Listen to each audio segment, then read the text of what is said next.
LG, I send you the file. Can you please check? Yeah, just a minute. It is through we send it because the file size is. Okay. You need to download it. Yes. I have received the email. I have clicked on it. Resend it.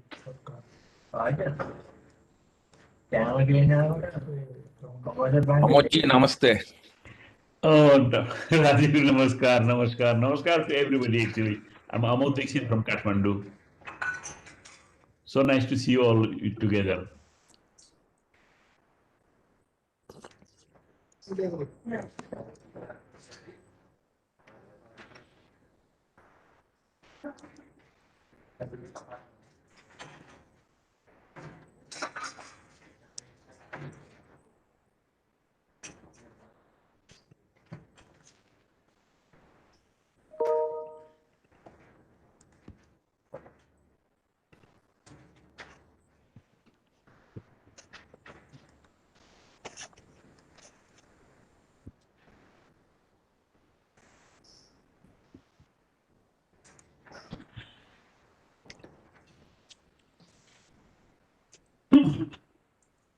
Yeah, Professor Rajib, can you check?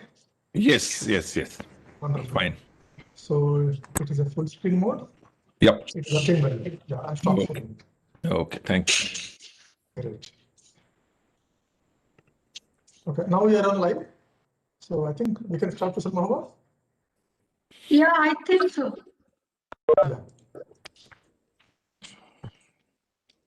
Yeah. So a very good morning, very good afternoon, and maybe good evening to all of you to this inaugural SAADRI lecture, which will be delivered by Professor Rajib Shah, Keio University, Japan, and who is also expert member of SAADRI Board of Directors. And he will be speaking on disaster risk reduction as a career entry point, South Asian perspectives. And to launch the SAADRI website, we have Professor Hiroko Tatano, DPRI, Kyoto University, Japan. He is also Secretary General of GADRI. And we have a third interesting event of in today's event.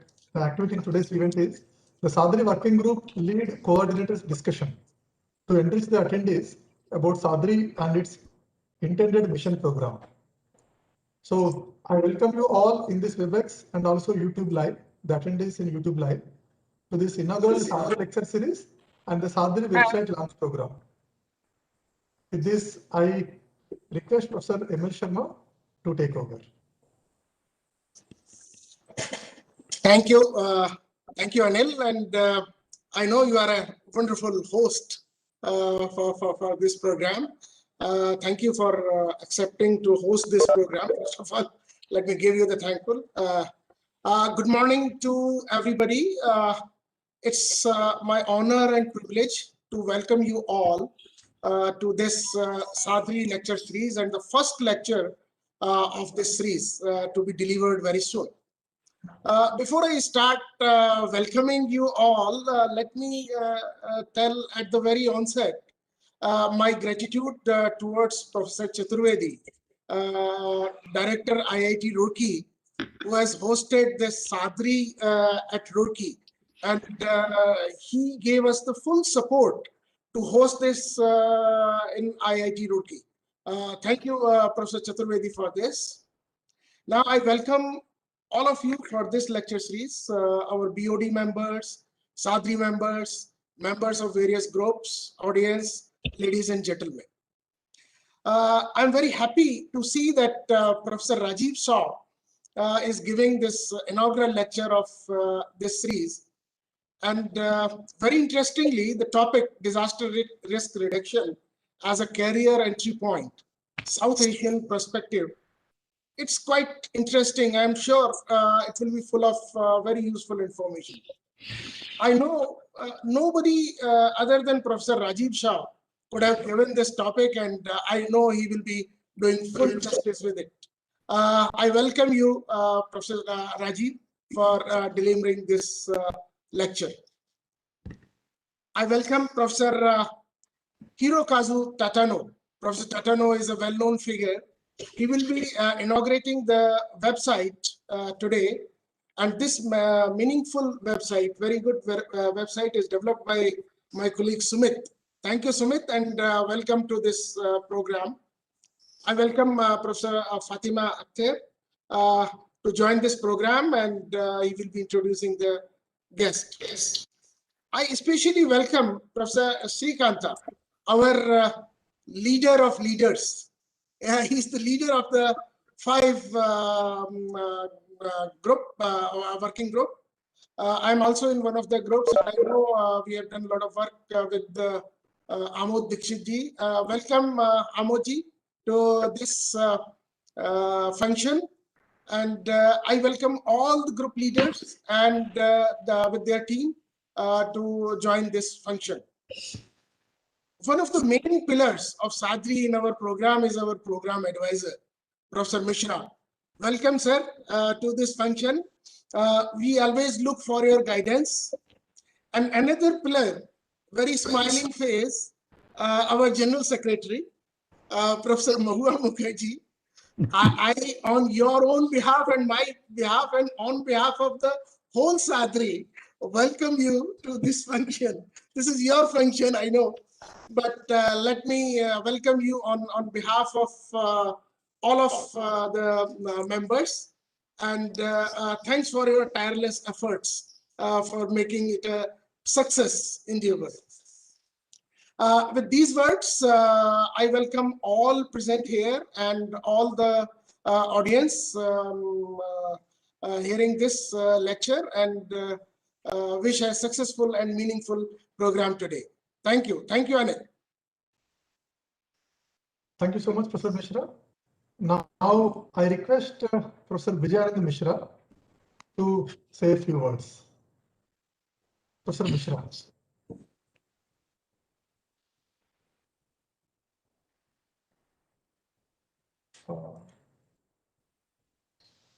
You are muted, sir. You are muted, Professor Mishra. Yes, now it's correct. Professor Mishra, you're not audible.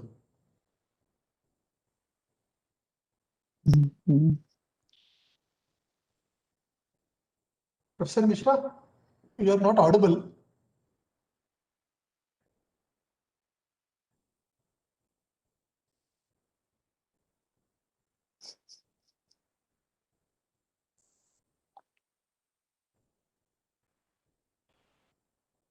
Can anyone hear him? No, we can't. Yeah, he's on mute. No, I think he's okay. Now he's not on mute. He's unmuted. Professor Mishra, we cannot hear you. He has unmuted, but he's now he's unmuted. But no, it's muted again. Can you unmute, sir? Yeah, now it's unmute, but his voice is not clear. His voice is not. Hello, can you hear me Yeah, now? now it's better. Yes. Yeah, now it's okay. Please proceed, fine. Professor Mishra. So it is just a problem of technology, and you see so many things there. So I think I repeat again, I feel very strongly that I speak for all of you here when we say that we have had a wonderful and beginning for SAADRI, and we have flurry of benchmark or landmark activities already online. And thanks for all the cooperation we got from all of you, and especially to our secretariat, Professor Mahu, for all this. I must speak a few words about the origin of SAADRI. It is back in 2019. Professor Tatano knows about it. In Gabriel's World Summit meeting, the actual idea of having a SAADRI was originated there. And the World Summit strongly recommended for regional alliances in order to focus on regional and local issues. And that should be our usual spirit in this sort of South Asia alliance. And I'm here. Just I want to introduce the lecture series, and we are very fortunate that this lecture series is a very useful. I hope it is interactive. An interactive lecture series is very hopeful, useful to us, all of us. And it is not only because we share experts' view or experience, but also it helps us to bind together as a SAADRI family. So I expect and I have a dream that let us grow this or help grow this SAADRI into as a family. We respect everybody, we listen to everybody, and we share knowledge with everybody. That is my dream, or what it should be. Then this lecture series is, I have noted down 3 broad, in my mind, priority objectives for this lecture series.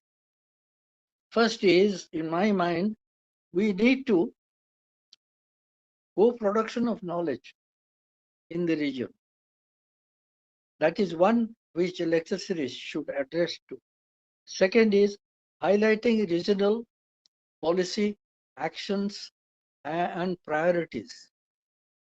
And third is networking among researchers, including students, young innovators, and also frontline researchers.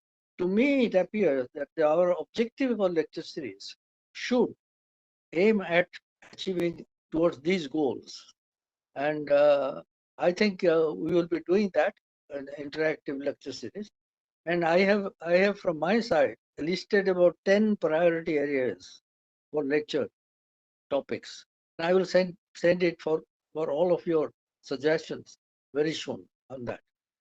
Now I say a few words about our guest speaker today, Professor Rajib Saw. Professor Saw, I don't know whether you can see me here and remember me. We know each other as dear friend for the last 30 years. And we are fortunate that he has agreed to talk to us today as the first of this lecture series. And he is very well-known frontline expert on Asia and in global areas. And so I think one of the most active professors in the field in these areas. He also recently, I remember, he did a very commendable work with the Indo-Japan lab and also RICA of India.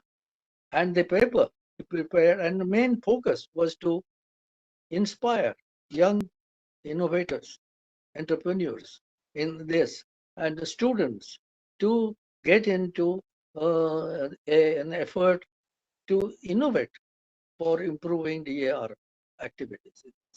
So this is what I want to say by Professor. And he was in Kyoto University when I was also there as a visiting. And he's left Kyoto and went to Keio. And so he has a checkered career as a professor, and so I am very, very glad that he has accepted to be our first lecture, and I'm sure he will deliver a very interesting lecture, which should be interactive at the end of the lecture. Thank you. Thank you very much, Professor Vijayananda Mishra, for your address. So before I request Professor Fatima to introduce today's speaker, can I request the participants in this WebEx to switch on their video for a moment so that a group photograph can be taken. Dr. Chatterjee, Gautam Saini, Harsha, Shobha Paudel, Vihanga Amarkun. I request everyone to switch on their video for a moment.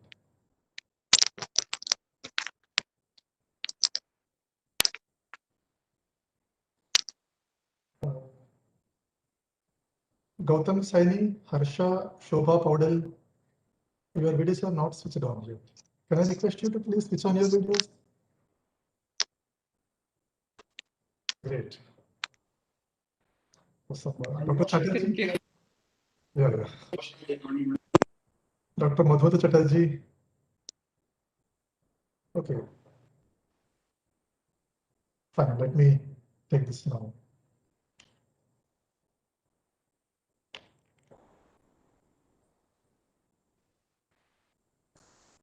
Ready, steady, go. Thank you. Thank you very much. Yeah, now I request Professor Fatima Akhtar to introduce today's speaker. Yeah, Professor Fatima.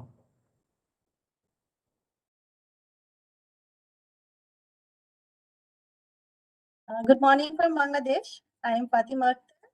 I am currently serving as an assistant professor in the Department of Meteorology, University of Dhaka, Bangladesh.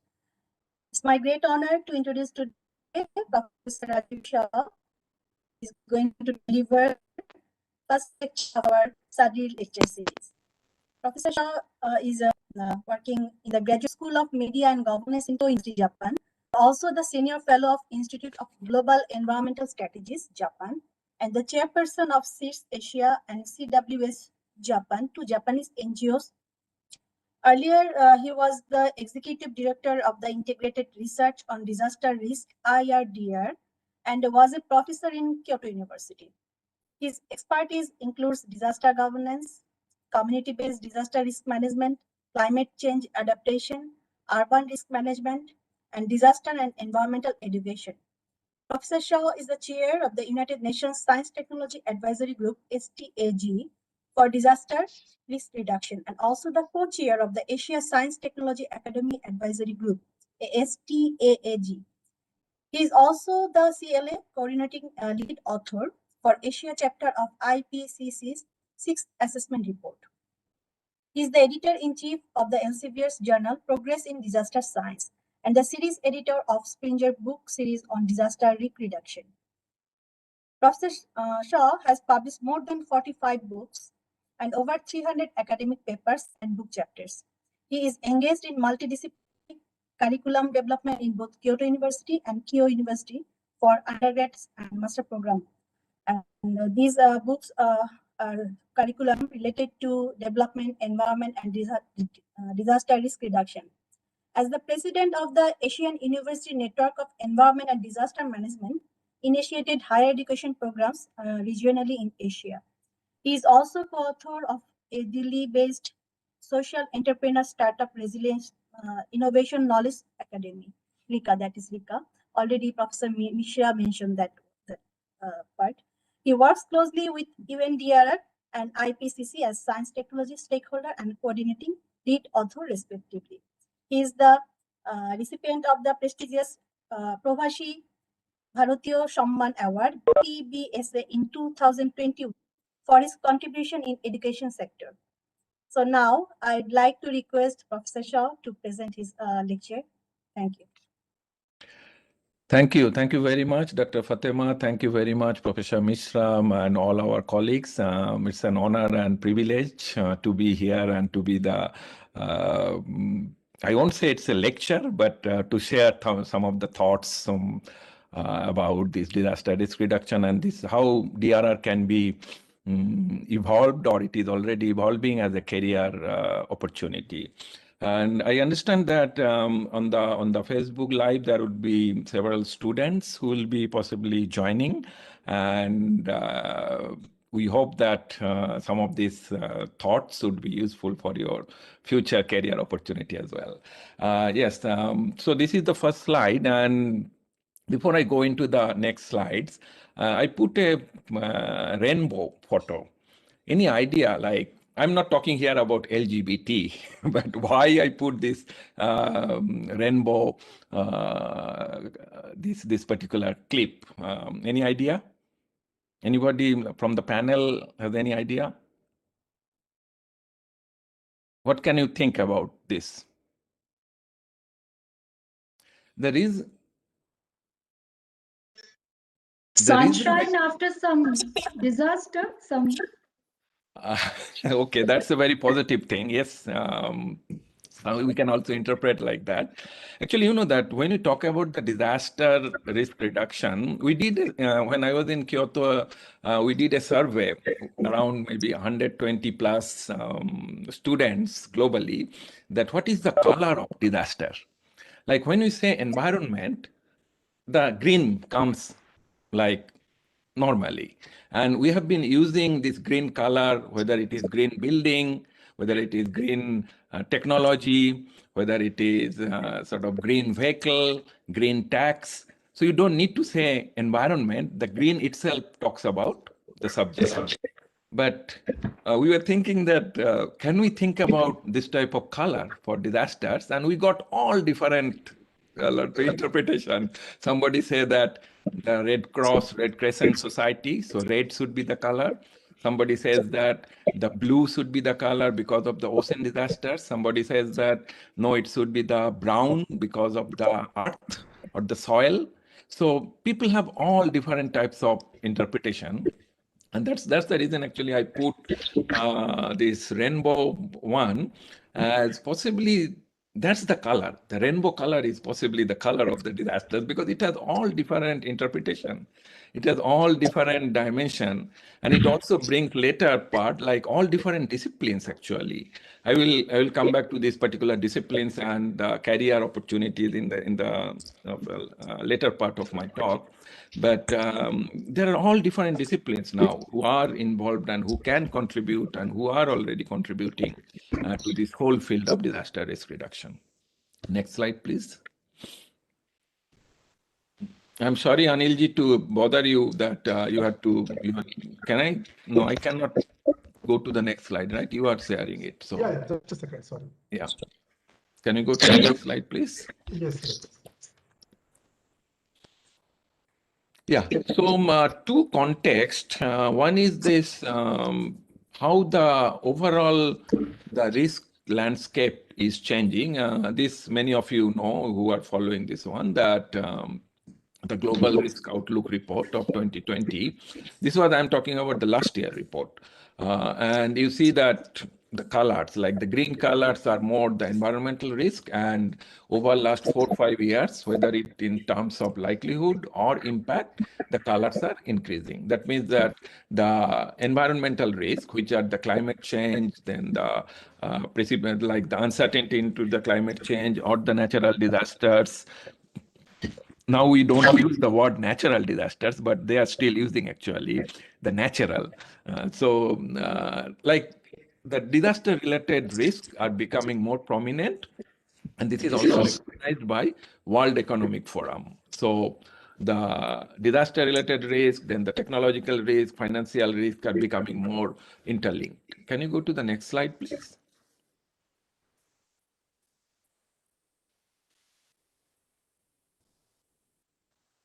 Yeah, this is this year report, which was published this year, January. And if you see that there are very interesting things which are coming up, is of course the infectious disease due to COVID last year. So it has become a very high impact disaster. Livelihood crisis becoming very high impact issue. But also when it terms of the likelihood part, one is the impact, but another one is the likelihood part. You see that the digital power concentration or the digital inequality becomes also very, very important. And that's, we were not seeing over past few years. So the importance of this type of digital media and it's how it creates different types of divide, I think that also becoming very, very important. Next slide, please.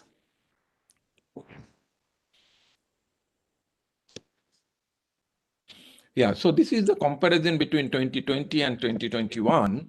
And you can see that, yes, the green colors are there. They are still heading in the top, whether it is the climate crisis or extreme weather or biodiversity loss or disasters. But added to that, this infectious disease, and then also the cyber security or the cyber failure, I think those are becoming also quite important issue in terms of the livelihood. Next slide, please. So that's one context. The second context is this figure is, I'm sure that it's familiar to most of you, that this was from GAR, Global Assessment Report of 2019, where it shows that we are gradually living with uncertainty. So left part is where we are now, and where we need to be is more possibly focusing like this uncertainty and how we address within the disaster risk reduction, this whole concept of uncertainty. I think whether it is the climate risk, whether it is the different types of cascading risk, I think those are becoming very, very important. So the scenario-based approach are becoming quite important issues, and then how we make this worst-case scenario. Next slide, please. So with that particular context, so with the evolving, the new, I will say, the new risk landscape, there have been some traditional work which will continue definitely, but there will be also new scope, new career opportunities, new research opportunities, which will evolve definitely in next 5 to 10 years.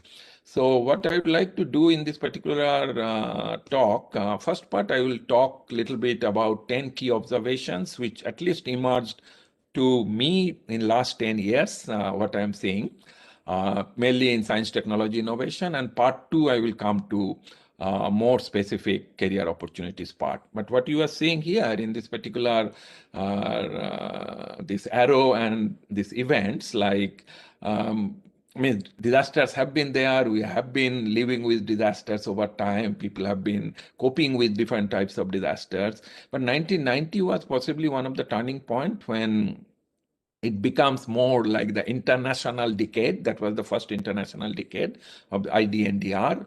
That's where all the larger global momentum started. Then, which changed to 2000, the International Strategy for Disaster Risk Reduction. And then gradually now the name has been changed to UNDR, United Nations Office for Disaster Risk Reduction. And we have been seeing periodic larger gathering, whether it is the first World Conference in 94, second one 2005, third one in 2015. And so far, all the 3 World Conferences have been in Japan, Yokohama, Kobe, and Sendai. And 2015 is the time when this Sendai framework started. And what we are seeing is earlier, like the development field was having their own global agenda. But now, at least for last 10 years, what we are seeing, that both the development field and the disaster risk reduction field and the environmental management, they are coming more closer, more synergies are emerging. And 2015, these 3 global agendas are a classic example. Sendai Framework for Disasters, Climate Change, the Paris Agreement for Climate Change, and SDG, Sustainable Development Goal, as a more broader development agenda.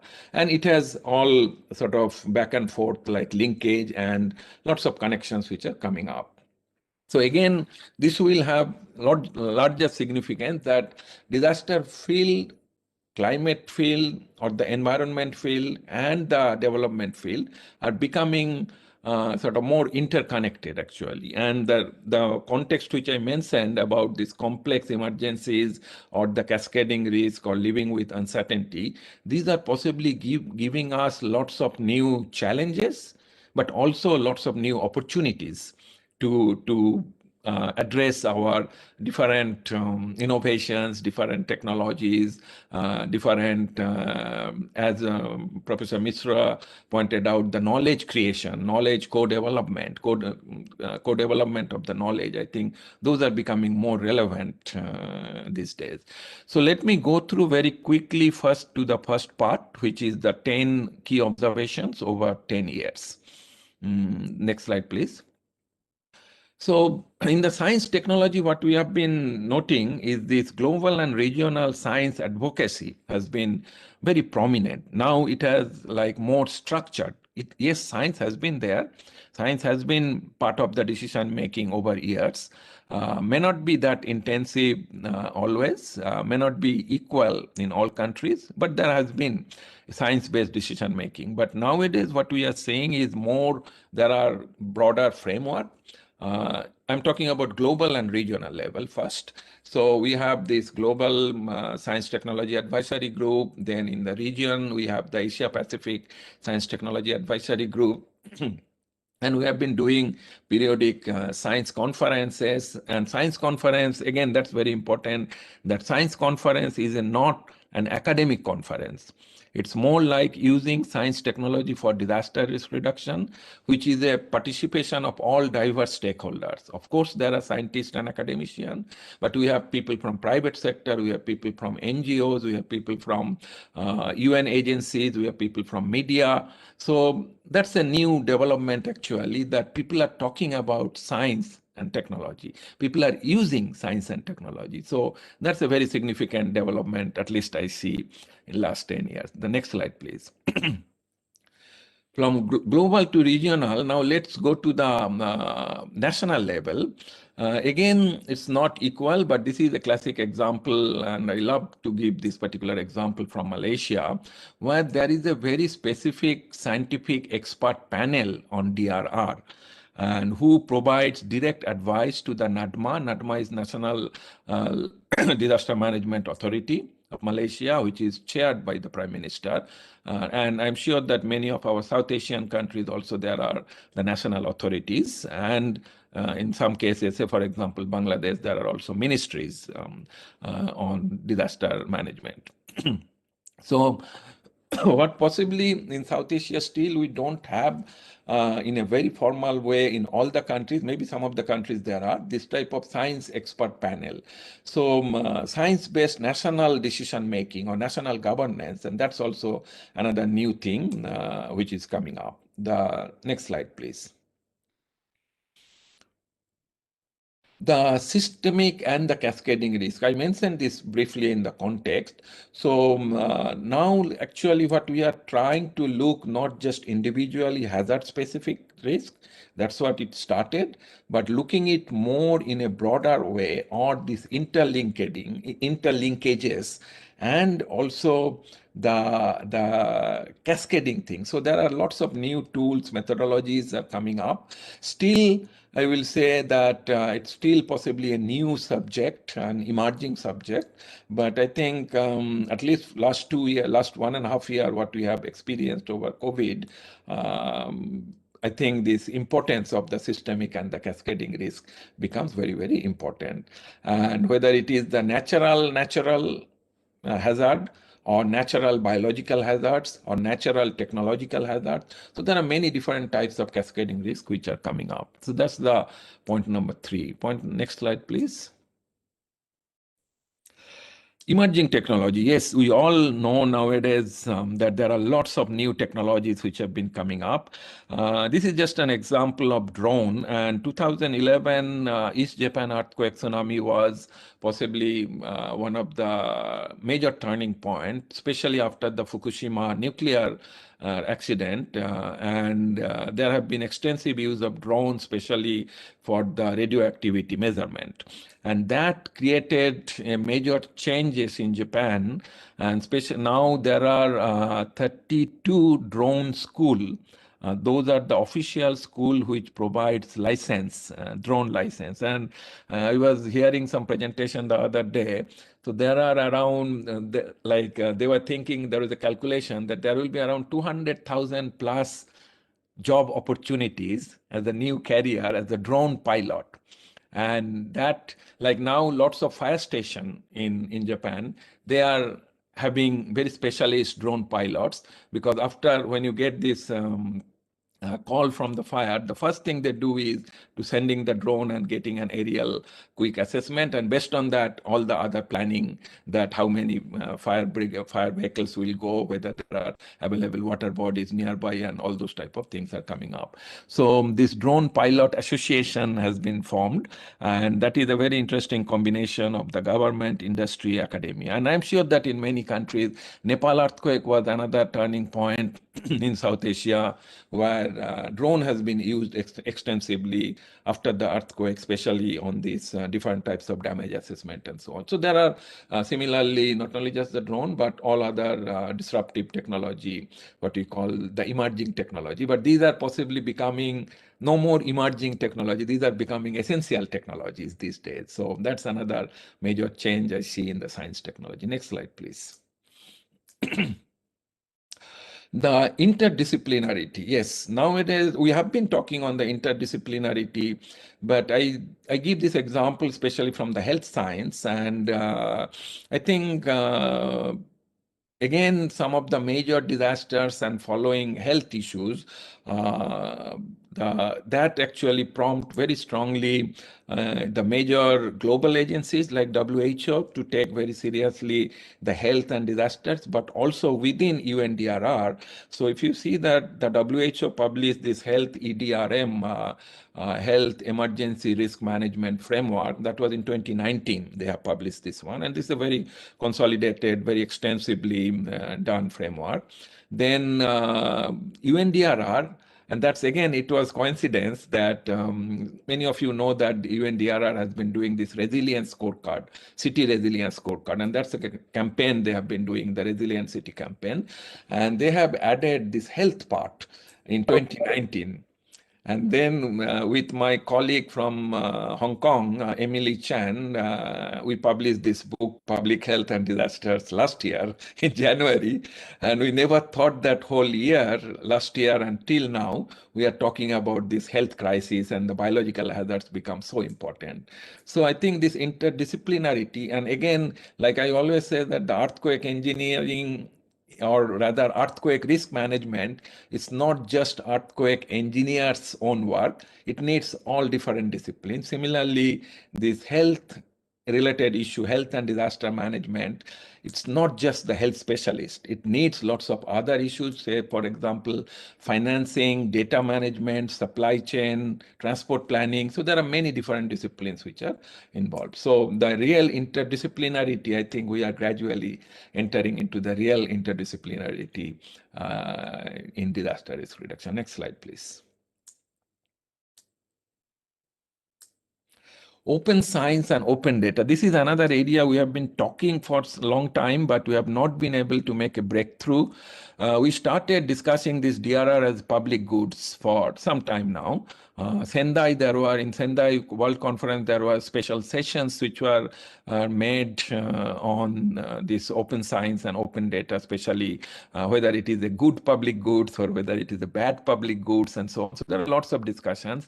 UNESCO published this particular document on the open science policy, but still I think at the national level, at the local level, still there are major challenge.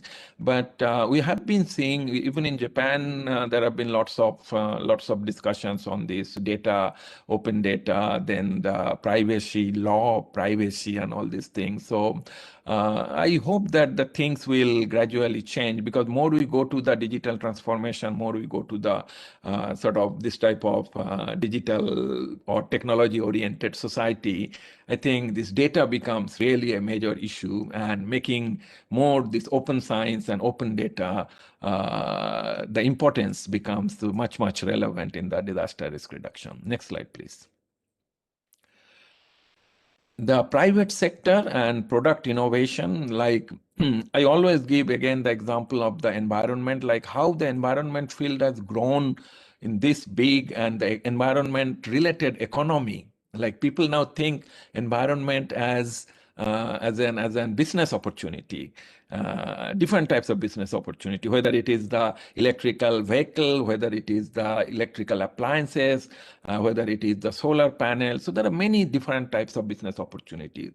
What we are seeing that recently, earlier private sector role, we used to think that more as a CSR, corporate social responsibility after the disaster. So the private sector will give some relief fund, or they will make some sort of temporary housing, or so that type of CSR. Those are very important.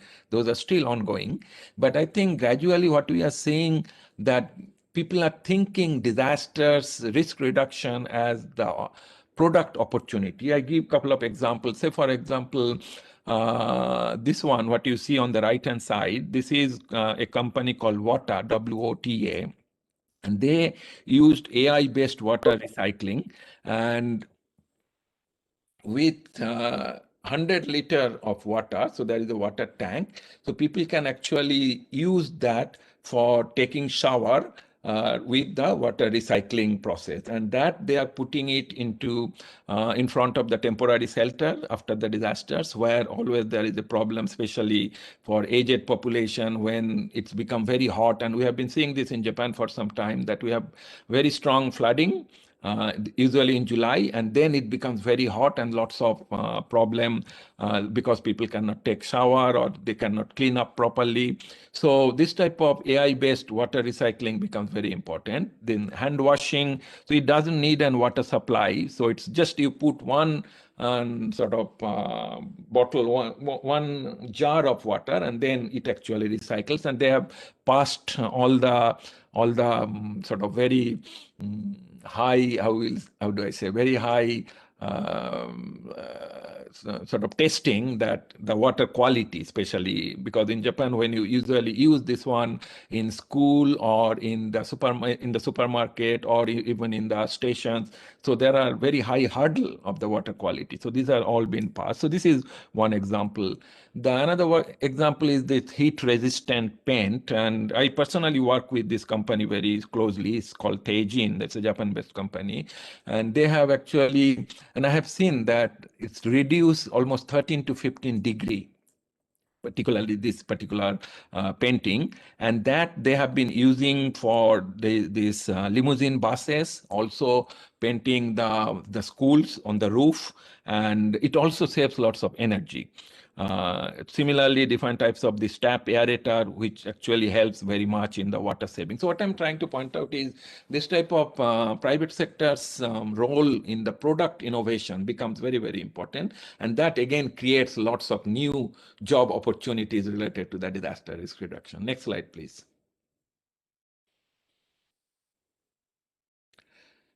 Of course, product innovation is very important, but the process innovation is equally important. And there, I think gradually what we are seeing, the importance of citizen science. Again, we often talk about the data issue, but how we can encourage the people to collect data, and whether it is for the flood data. This was a system we did with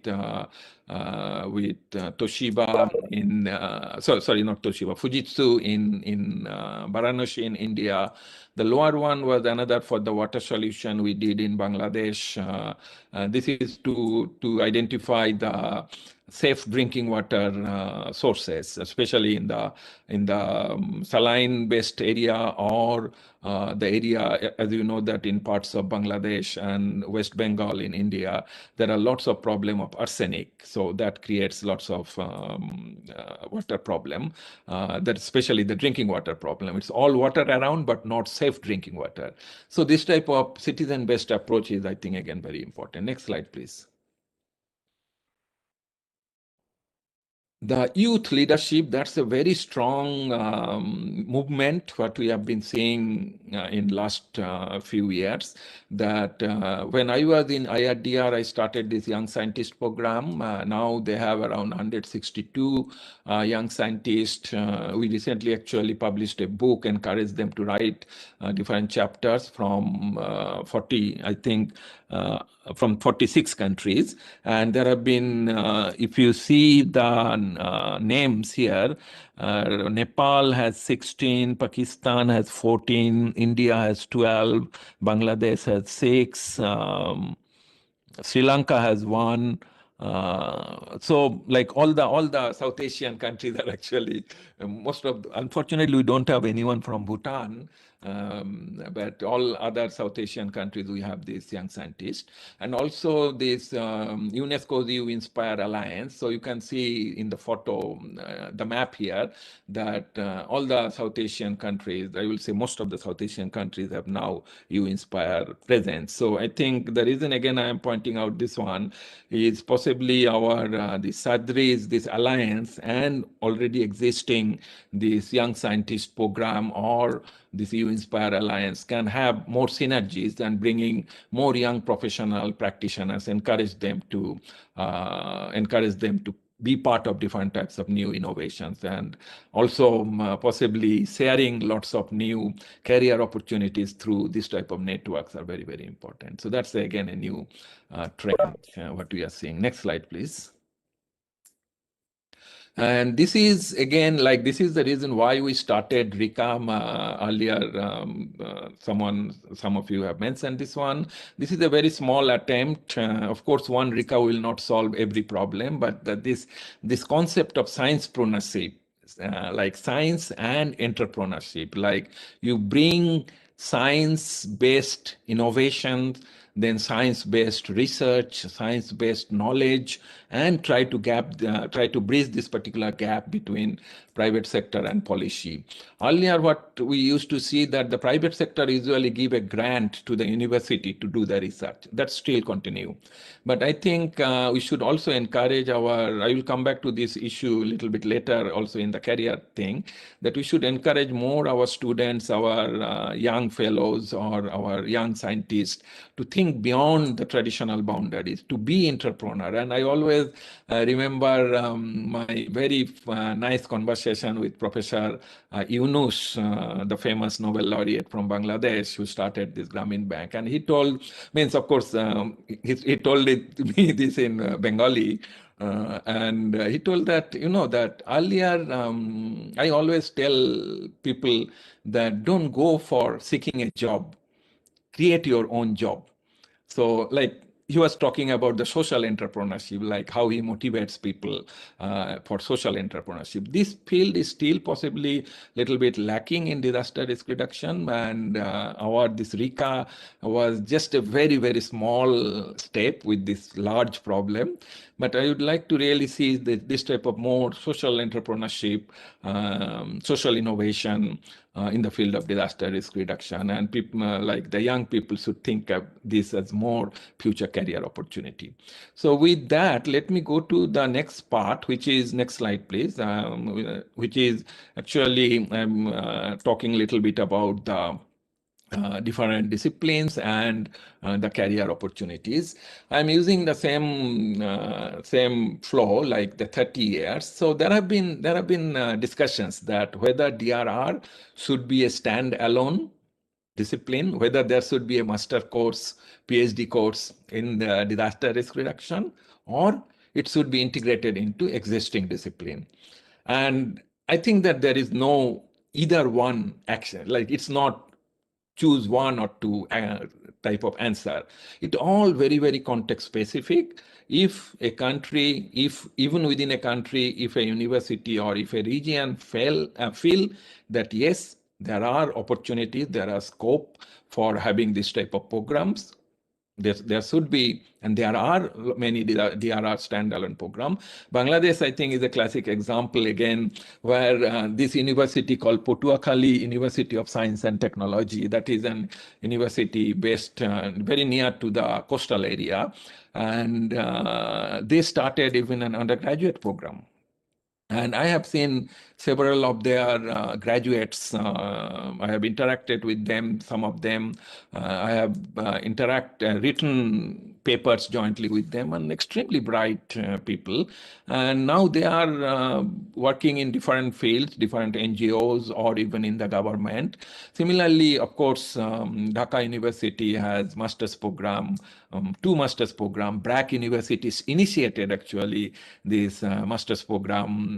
The first one, I think, if I'm not mistaken, the first master's program in Bangladesh started from BRAC University. So there have been like lots of career, like standalone DRR program. In case of India, there are like Professor Mukherjee knows it much better. And recently there has been a new network, university network is created in India. In Nepal, Kathmandu University has been leader for the master's program.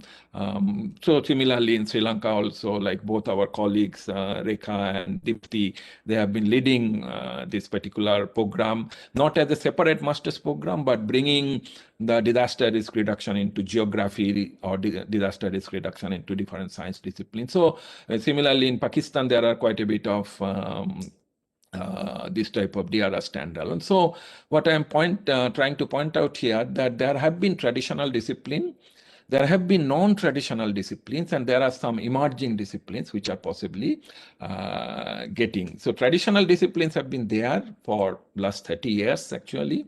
Non-traditional disciplines, I will say that it possibly is evolving over last 15 years or so, if I can put that type of time boundary. And emerging disciplines are possibly something which is possibly in last 2, 3, 4, 5 years, like that. Next slide, please.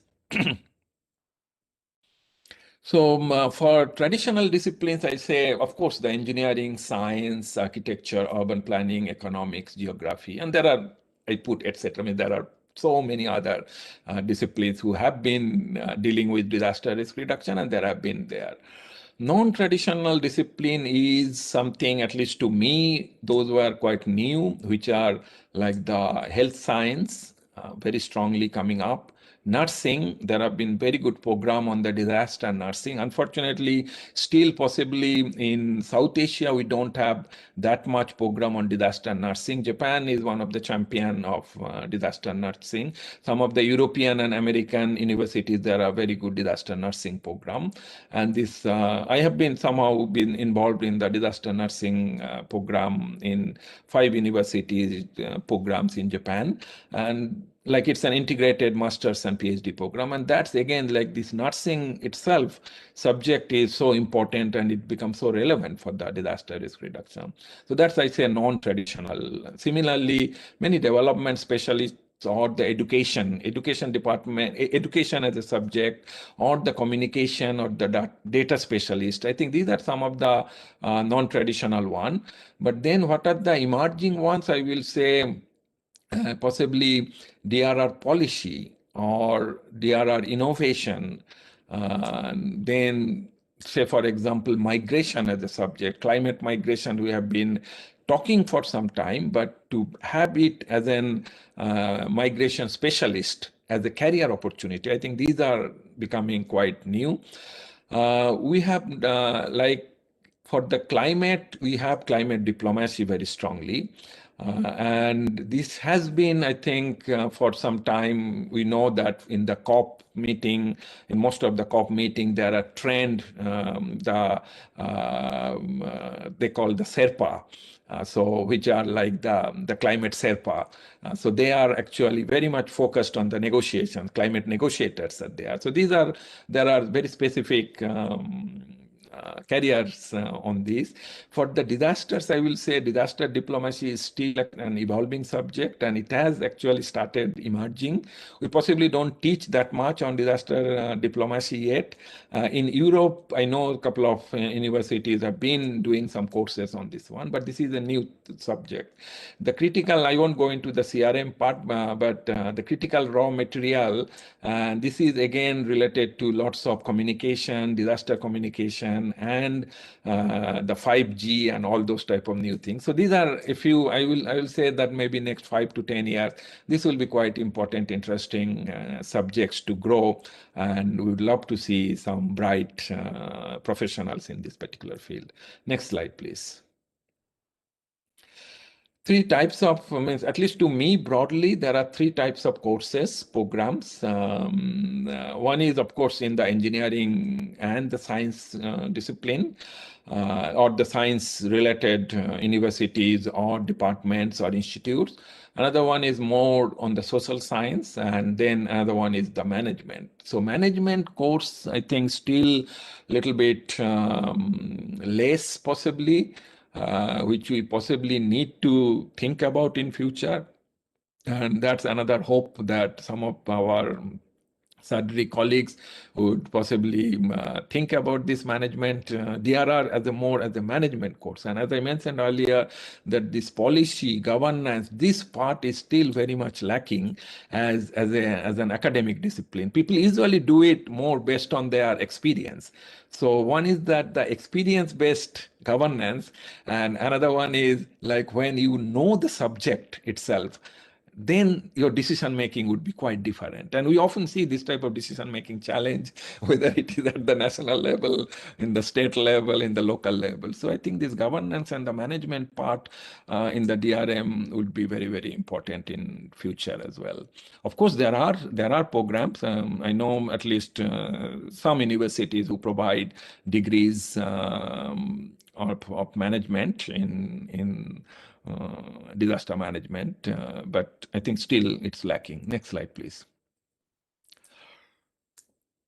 So when you talk about this is my favorite slide. Actually, we developed this one when we started this AUEDM, Asian University Network, and several of our colleagues from Bangladesh, Sri Lanka, they were part of this. So it's more like bridging this global part and the local part through different types of innovative research. So I remember Professor Mishra, you might recall our discussion with Professor Okada on this field campus, case station and field campus. And for many years, actually, we have been discussing that one. So to look the field over a longer period of time and to bring that field knowledge or field practice into the education system through innovative research. So that's the main concept of this co-designing education and research. And I think it's in this particular discipline, it's not just a teacher-student, a teacher is teaching and a student is learning.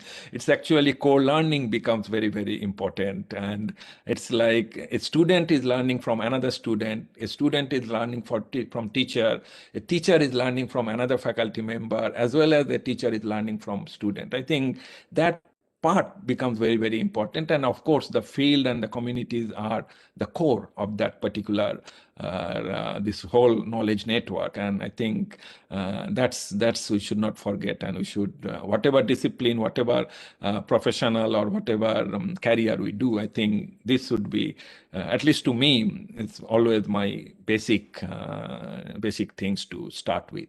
Next slide, please. So there are many different means. I just put only 5 types of careers we can think of, but of course it's not the one. As I mentioned, that there are lots of new emerging things which are coming up. The traditional, the careers, of course, we have university, we have research institute, but we have also the technical institute. We should not forget the technical institutes like the meteorology department, remote sensing department, and there are lots of different types of new specialized departments coming up in many countries. So it's when you have a degree on disasters, or it's not only just a full-fledged degree, even if you have a certificate course, say for example, or a diploma, or if you have taken some credit course in your undergraduate or master's program.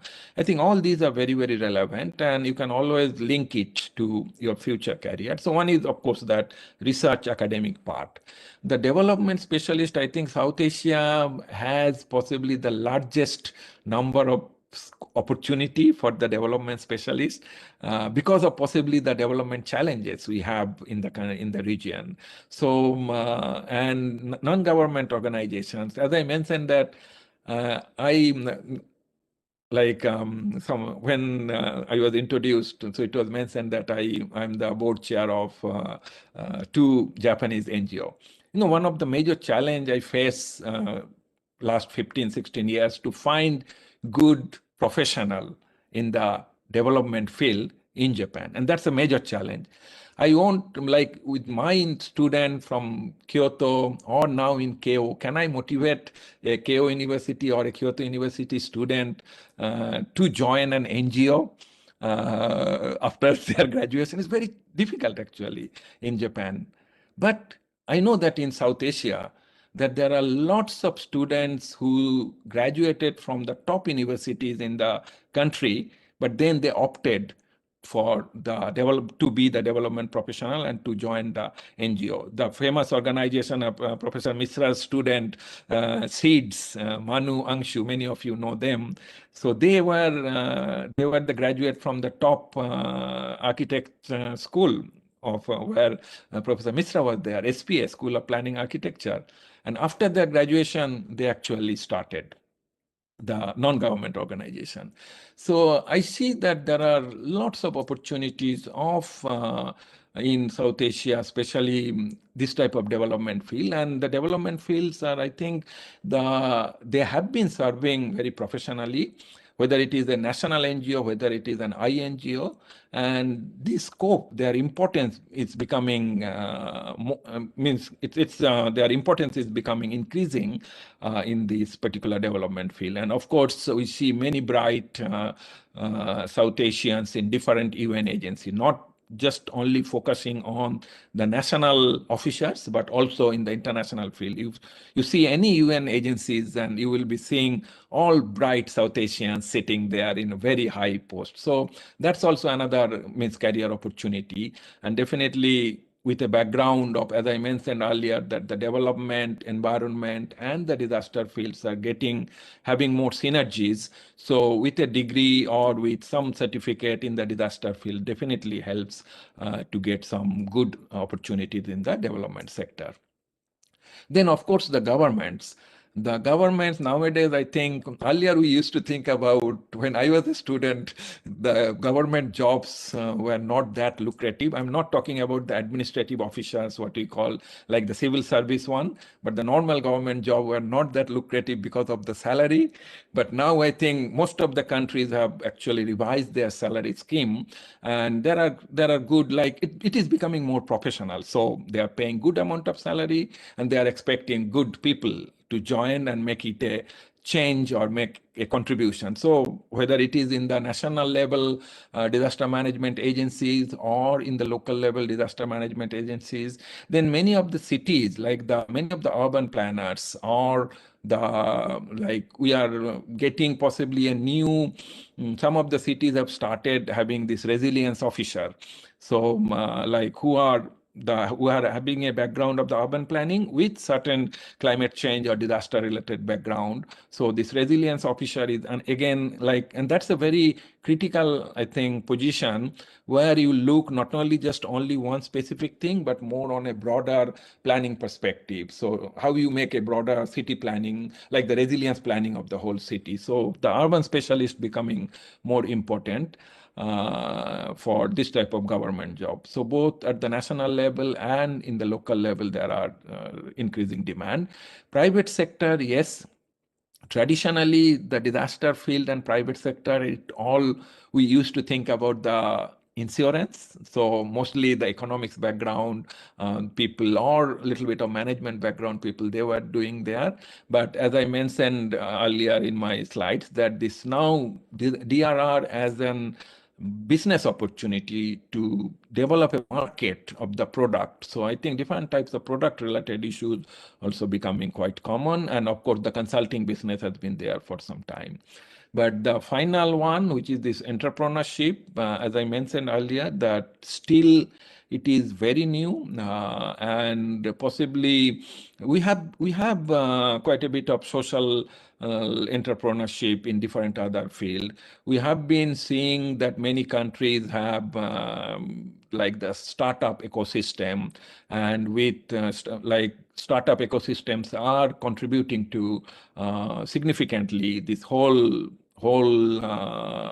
the new digital drive in many cases, but still possibly the DRR related startups are still low.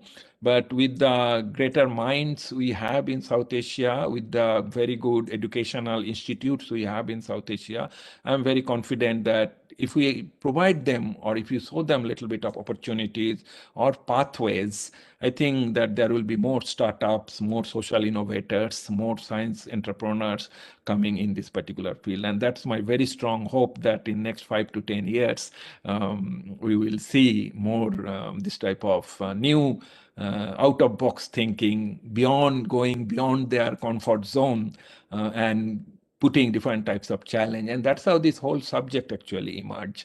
And with that hope, I think that's the end of my slides. And next one, I just put a few keywords, nothing to explain. Next slide, please.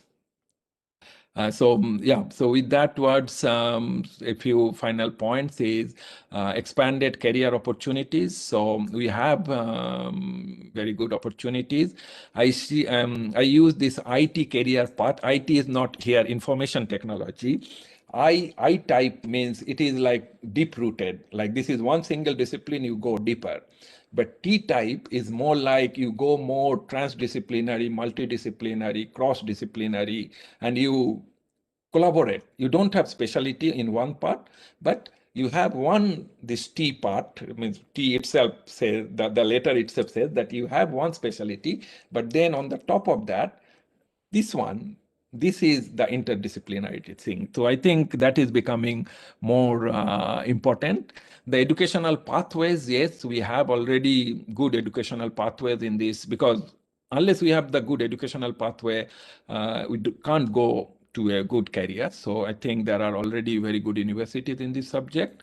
The dynamic career, like I will say that what we have been seeing, that not in a fixed position, people can always think about changing their careers if they think to take up new challenges. So it can always change from private sector to government or academia or vice versa. So there are many different types of switching over different careers. That's also what we are seeing. So being in one career does not necessarily mean, earlier we had, okay, if we have to do research, I just be the university and then I do a postdoc and then I'd be an assistant professor, associate professor like that. But I think now this university and private sector collaboration is becoming also very strong. There are many universities, they are encouraging many private sector people to join as a faculty member or different types of teaching. So again, this dynamism in the career becomes very important, and this innovation challenge. I think innovation is possibly one of the key words in DRR. In future also, we would like to see that this DRR startup ecosystem, and that's one of my actually dream, that how we can have much better DRR startup ecosystem and bringing this whole innovation into future, especially with the youth. So I will stop here. Thank you very much for your patience, and thank you very much again for giving me this opportunity to share my thoughts. Thank you. Thank you, Sensei. Thank you for your presentation. You covered each and every part of DRR strategies, not only research and education, also you mentioned the career opportunity for the young students and also who are interested to work in DRR field. Thank you. Now I would like to introduce our Professor Dr. Hiroko Tatano Sensei. He will inaugurate our SAADRI website. Dr. Hirokazu Tatano Sensei is a professor at Disaster Prevention Research Institute, DPRI, Kyoto University in Japan. And he is serving as a head of research division of integrated management for safe and secure society in DPRI. He is serving a role of vice president of International Society of Integrated Disaster Risk Management. He is also currently served as the Secretary General of Global Alliance of Disaster Research Institute, that is GADRI, which is established at the occasion of the second Global Summit of Research Institute for Disaster Risk Reduction. And he is elected as a member of the Science and Technology Advisory Group for UN Office of Disaster Risk Reduction. Professor Tatano research is on the economics of natural hazards. He led the socio-economic assessment survey team of the Japan Society of Civil Engineering and also served as a leader of disaster risk management research field in GCOE program. And Dr. Tatano has done pioneering research on economic consequences analysis.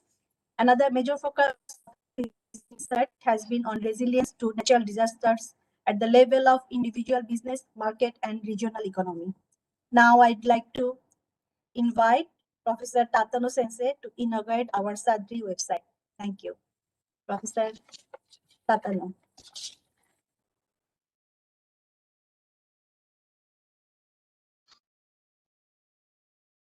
Professor Tatano, you are muted.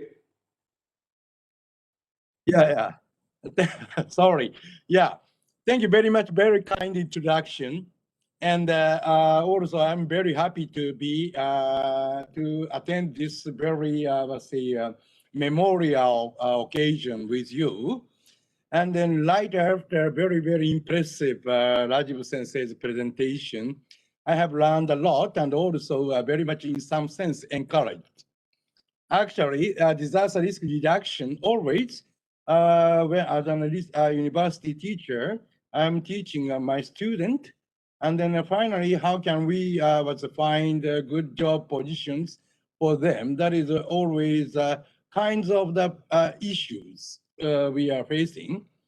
But definitely, as Rajib said that, why don't you create your own job? This is now maybe possible, let's say, era of the time, I think.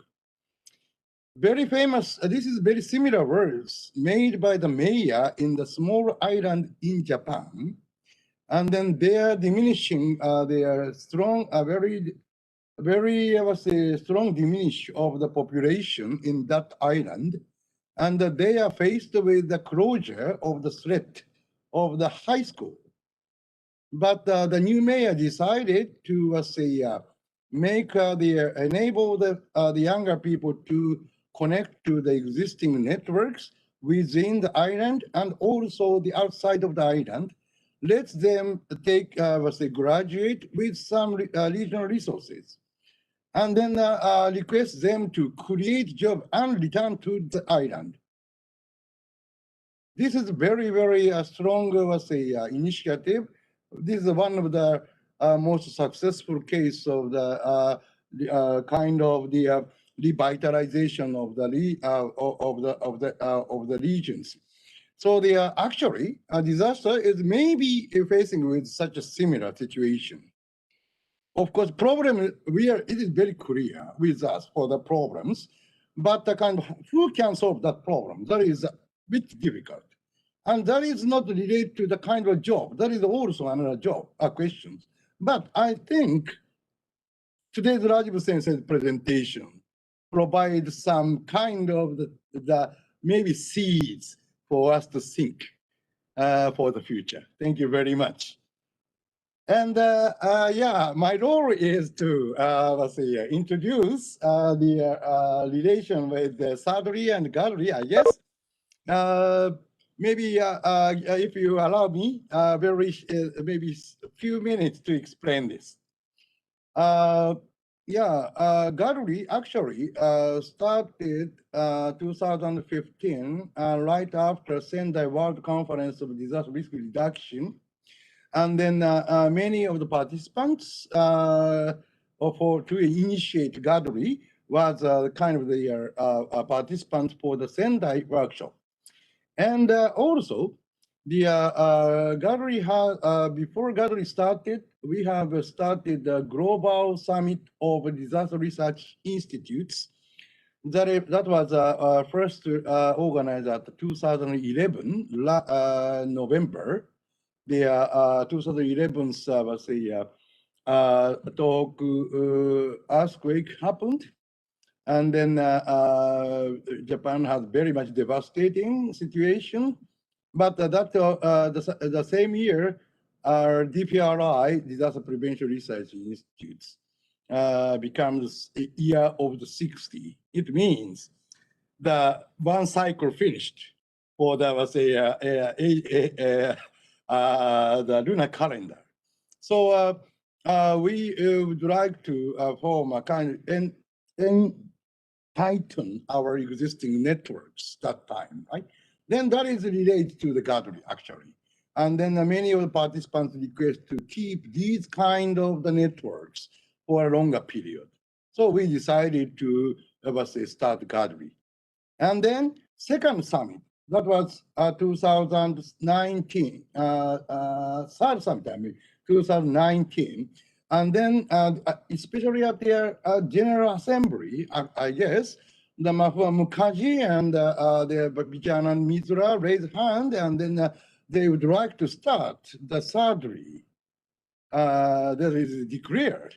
And then, of course, I definitely want to have a regional ties like this.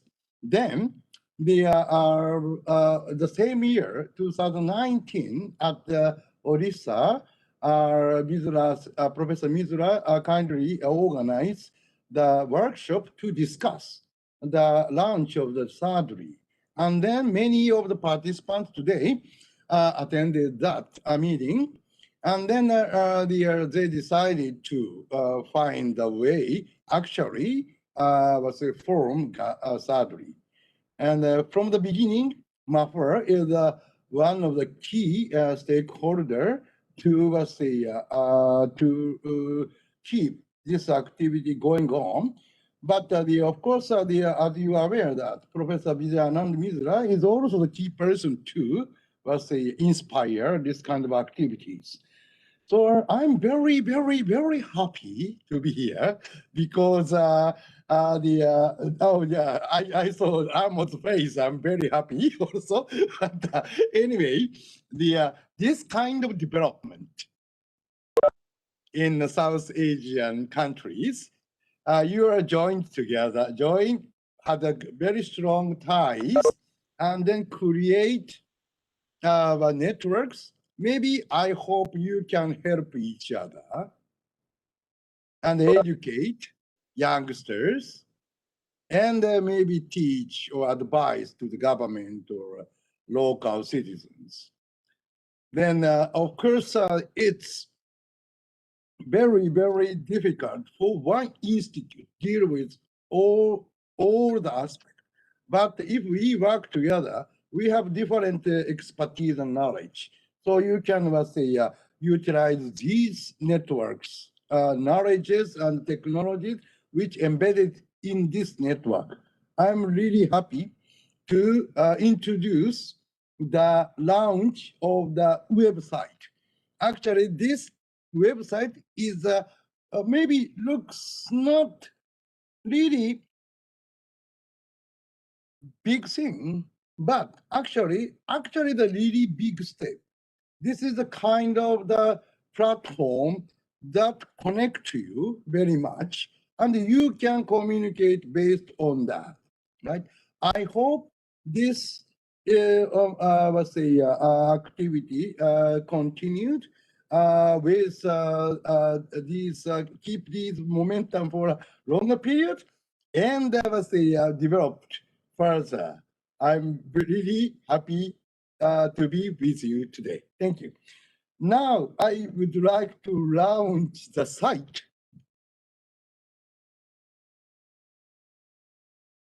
If the preparation is it's already prepared for that, then I can do that. Or should I introduce Professor Samit?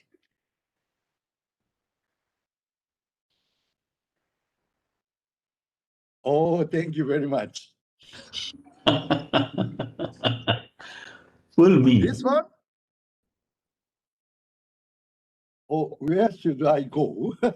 Wait for a moment. Maybe you may send the email to me. Pull it.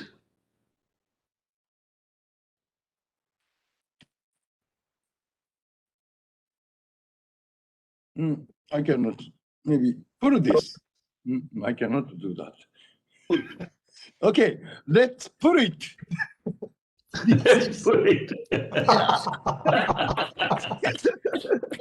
Thank you. Okay, let's press enter. Thank you. Thank you very much. It's launched.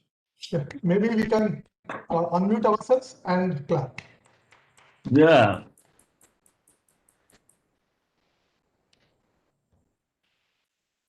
I would like to request Professor Samit to explain the contents of the website and the structures. Please, Professor Samit, explain this. Thank you, Professor Tatano, for a very nicely linking how the Kadri and the SAADRI is going to be working together, and how this proposed network will look forward in the future. And I would like to thank all the esteemed members to give me this opportunity to take you through the first draft of the website of SAADRI. So the SAADRI website is being given the link to saadri.net as our team members, Professor Anil Korishetty, Professor Mukherjee, they have advised that, okay, because it's a part of a network, so we are going to go with the .net linkage. So our website is saadri.net and it is right now live. So we have a first page of main page where we will have different informations going to happen. Will be just people can go onto the website and what are the different things are happening in the area of disaster risk reduction. So we will be launching, and there we will be requiring a lot of information from all the esteemed members to share with the main team so that we can keep uploading the new information, what is happening in the area. So one of the area, like recently we have CDRI conference happened, and then we have our first inaugural lecture by Professor Rajib mentioned on this website. Then we have different tabs. We are still building it up. Our first tab is basically our team members to the people to show. So we have, as per our charter, we have a board of directors. So there is all the names with the links of the esteemed board of directors being mentioned here. Some links might be some glitches are there a little bit, so just bear with us to overcome it. We would like to have all the inputs. I would really request all the team members to go through it one time and let us know some of the corrections if there is any.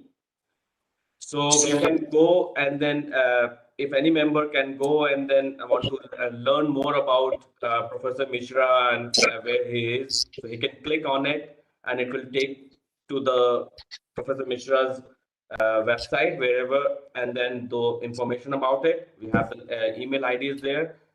So all the professors and all the board of directors have been linked that way.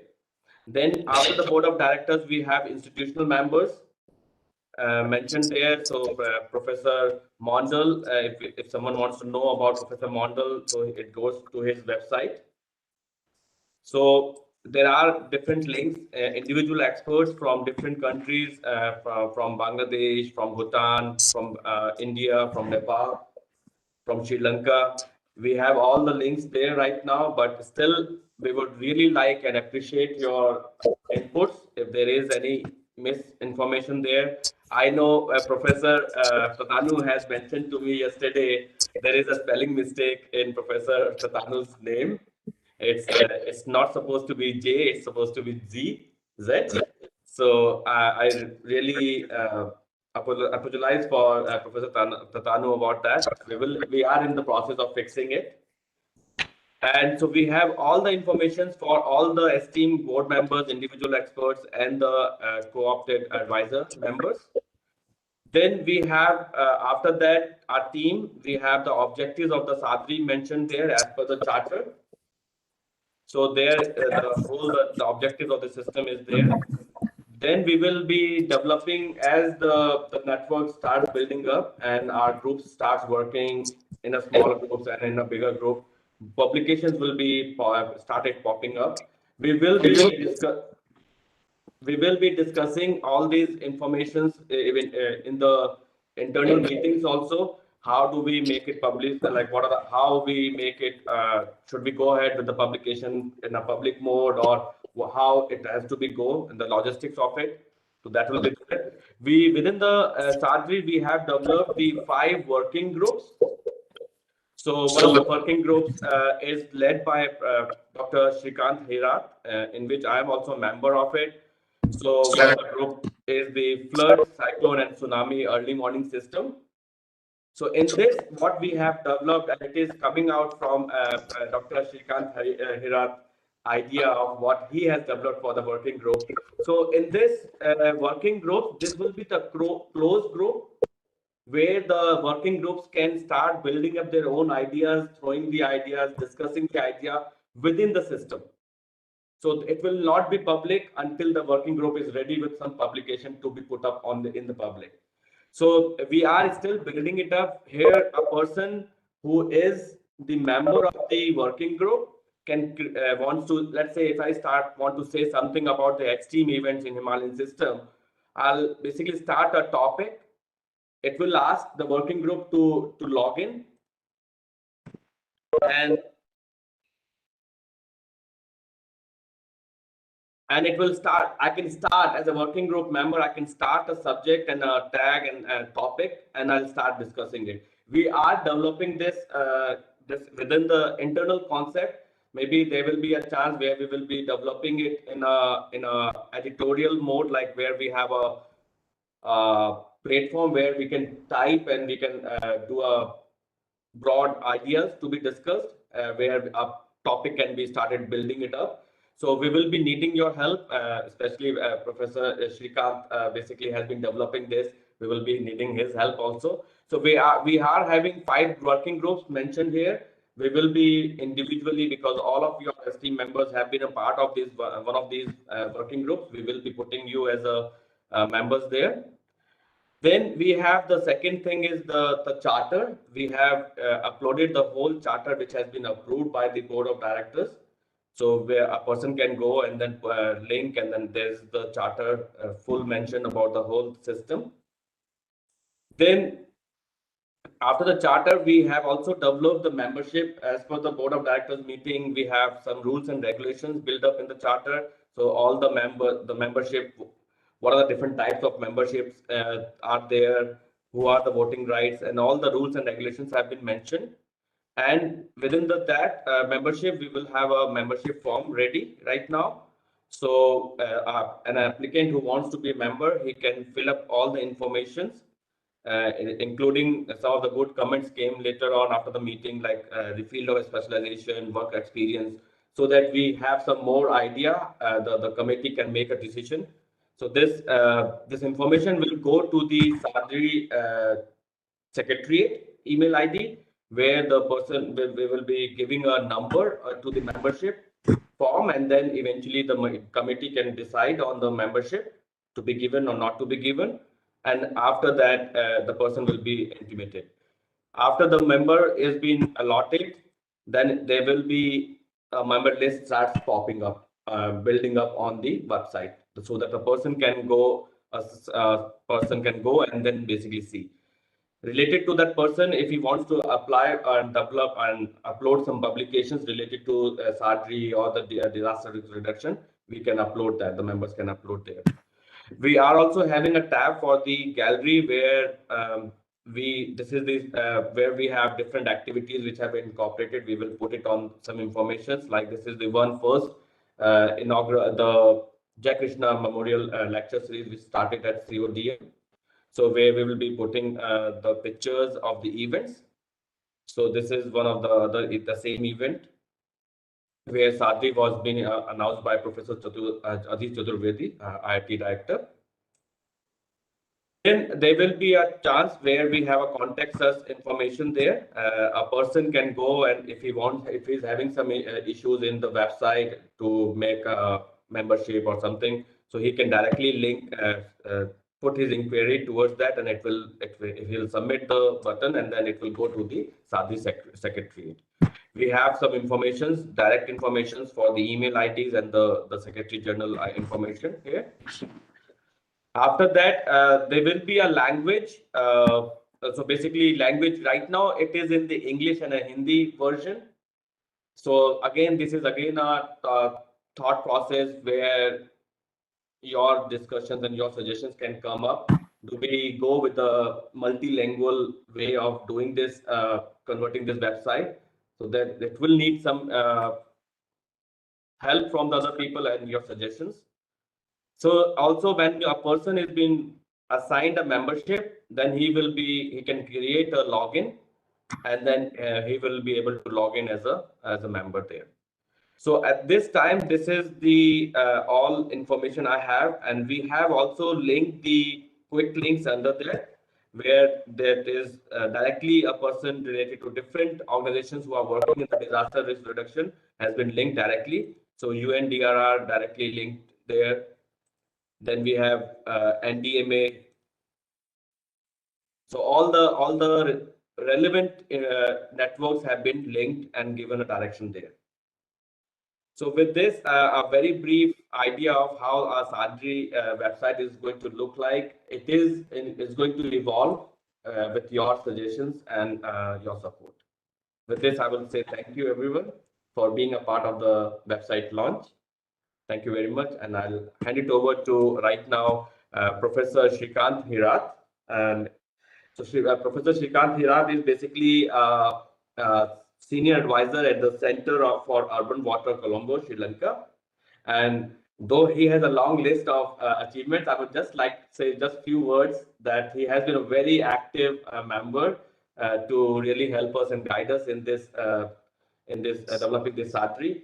As well as he is a group leader for the flood, cyclone, and tsunami early warning system. So I would like to give the platform to Professor Shrikant Hirat right now. Thank you. I'll stop sharing here. Thank you very much.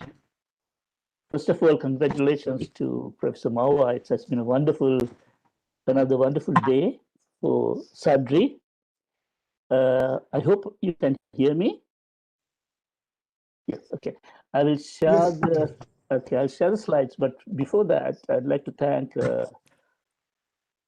Professor, your friend Professor Rajib Shaw for the wonderful lecture covering 30 years.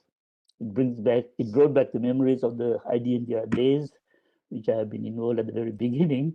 In fact, I wrote the final report on technology and disasters for IDNDR and was involved in ISDR for some time. So it was very nice to see how he has nicely captured the evolution from the disaster management to bring this as a development.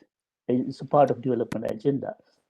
Also, it was very nice to see Professor Tatano after a long time, and nice to see your idea catching up and propagating, and hopefully we can achieve many good things with all the expertise around Gandri. And of course, to Professor Sen for wonderful work on the website. In short time, you have put a lot of things together, and hopefully we can take it up from to much more to many new things which should really help us to carry out this project. So let me first share my presentation. I put all these slides together. Are you able to share? Yeah, I'm trying to, let me see. Okay, share.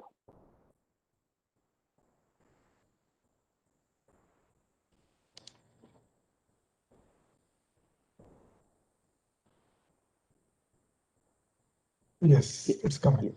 Yes.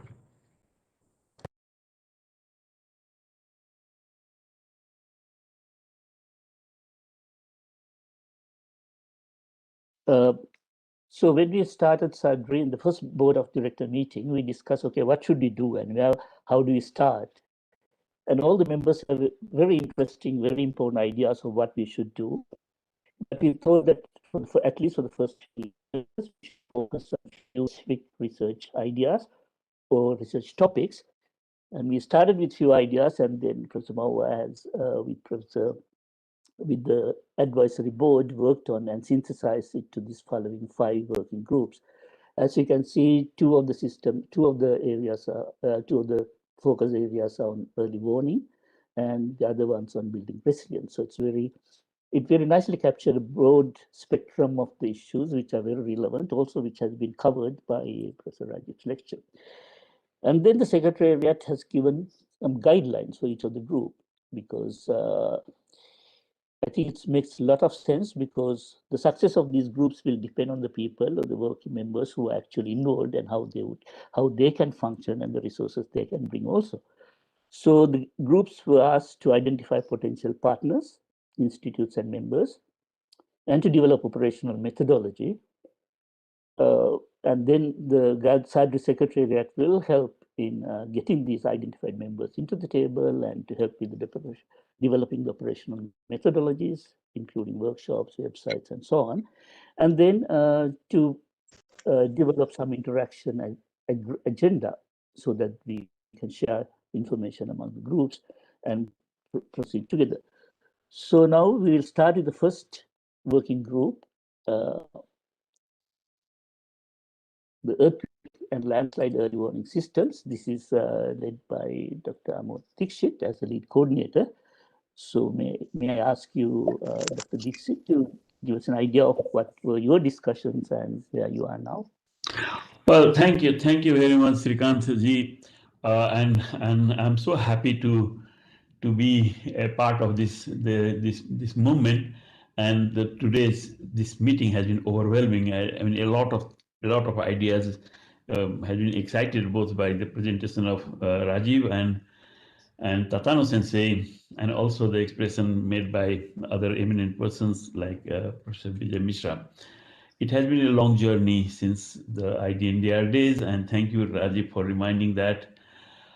I'm Amod Dixit. I'm the president of YANSET, and because of that, perhaps I'm involved in this networking platform. I also recently joined an academic institution under Pokhara University. It's a Universal Engineering and Science College, and I'm the chairman of the College Management Committee. And I'm also the chair of the Asian Disaster Reduction and Response Network. So I'm introducing that because I see the potentials of taking these ideas of SAADRI to, in one way, inside Nepal, as Rajib was and everybody was suggesting, to go to the younger generation and also to make it a wider network through perhaps ADRR arena also. And I have been nominated as the coordinator of the working group, and the working group members are very eminent people. I mean, they have accomplished people. Dr. Pawan Kumar Singh ji, he's from the National Disaster Management Authority of India. We have heard the chair, Mr. ML Sarma, the professor in IIT Roorkee, and very eminent and well-known Dr. Wei Sen Lee from NCDR, Taiwan. We had a meeting about a month ago, the first meeting of the working group, and we, like many other working groups, we also discussed about what we are going to do and where we want to be and what we want to do. And Professor Mahua put a very strict timeline for us, and it seems that we have agreed that we will look into this question, or rather explore what are the questions, and what we should discuss and what should be the action plan. So a tentative action plan has been developed, which includes, in one way, expanding the membership of this working group, because there are many institutes that are working in the earthquake and landslide early warning system. And the other thing is also to have a overall concept about what is the current situation of this linkage between policy and practice, policy, science, and practice. So we decided to have a case study of what the governments are doing, what the different nations are doing in terms of bringing the science from the research laboratory to the forefront of where the action is, and how to influence the decision maker. And very interesting ideas were floated. And there are already in Asia Pacific region, we have some demonstration site like the Taiwan demonstration site where we can take it as an example of how this decision making could be based upon how the decision makers could be influenced. So with all these thinking and musing over, we have decided that we'll have at least the first draft of the white paper on science policy practice link, and the draft by mid-August. And then we can report that to the SAADRI Secretariat. that is the main flow of discussion. I mean, we have met only once, and informal discussions have taken place since then. Incidentally, I also have another idea to hold a national meeting on SAADRI with the objective of introducing SAADRI to the national actors, the stakeholders. And we know, as Rajib has said, it's not only the engineers and the scientists, but also the decision makers, also the private sector, and most importantly, the young generation. So I'm planning, and my institute, NSET, is planning to have, together with Universal Engineering College, and we are planning to have a national meeting in Kathmandu soon. We are working towards that, so that we can, number one, propagate, number two, excite, and then get the wider involvement. I stop here. Thank you very much, Srikant, for giving me the opportunity, and thanks everybody for listening to me. Thank you. Thank you very much, Dr. Dixit. We have a chance at the end of this session for question and answer. So we'll first go through all the working group presentations, and then we go through the each one and your questions and your suggestions. So I'll talk about the working group 2, flood, cyclone, and tsunami early warning. Just very briefly about me, I started my career in disaster management in 1992 when I joined University of Tokyo as an associate professor on International Center for Disaster Mitigation Engineering, and became professor there on the same field. Then later I joined the United Nations University. Incidentally, at that time, the department was Environment and Sustainable Development. Then late in 2010, I became head of that department and changed the name to Global Change and Sustainability. So this is very much in line with what Dr. Rajib had been mentioning, from the development to this integrated management part. So in our group, we have 4 members at the moment. Dr. Shahjahan from Bangladesh, Dr. of course Sumit Sen here, and then Dr. Supriya Patnaik. And also we have very happy to have the Professor Mishra as a senior advisor and a member of the group. So we had started the discussion through this web collaboration. I'm very happy to see that Dr. Sen has implemented this one. I have been using this kind of platform for group discussion, and not only discussion, actually to implement actual programs through within the working groups. So we had a preliminary discussion, and then we reported this to the group meeting on March 4th.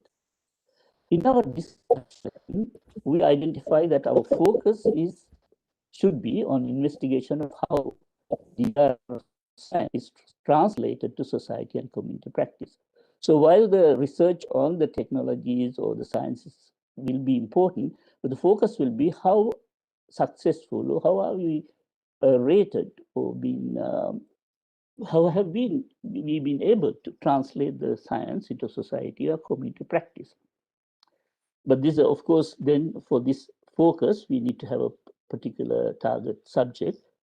The members were very much interested in these 2 topics, that is urban water management and early warning response. So very briefly, the urban stormwater management is mainly focused on distributed on-site measures. It's not on the large-scale river improvement or underground tunnels, so that major works, but on distributed systems by combining the drainage and improvement of retention, and to give priority to nature-based measures and sustainability. The second topic related to urban water is the water quality, how the water quality affects health and how these health impacts can be quantified so that the DRR investments can also be justified based on this impact assessment, which we don't do very much at the moment. So in terms of implementation, what is the main issue? The main issue is, what are the incentives for stakeholders? For example, if you take wetland management, this is local government, or we have the institutional at the building level where we can have this distributed system, or at home level. But it's very important to have an incentive system for these stakeholders for the long-term sustainability. For example, in Japan, it has been a top-down with the support from local government, but we see that long-term sustainability at the local level is not there. In US, it's an economic incentive model, which is at the local level and it seems to be doing well. And in Singapore, it's environmental environment improvement incentive model, which is also working well. So we thought that we will take 3 cities, Colombo, Delhi, and Dhaka, and the specific work the members are interested on spatial information management, real-time data collection, especially with IoT devices. But we would like to know how other countries have incorporated these incentive models. I think we were discussing also, I think we heard from during Professor Rajib's talk also, even when we talk about careers or the successes, I think one very important one is what incentivize people in disaster risk reduction. Of course, after disasters, we all want to prevent that. But before that, what is the incentive? So what can you bring in? That's very important, I think. So we would look into this, how successful each of these countries have been, and try to identify the constraints or for the region in terms of technology legislation and policies. The second topic we talked was on the early warning. When you talk early warning system, there are technical components like monitoring, forecasting, risk assessment, or risk communication. There are societal components, stakeholder participation, community response, etc.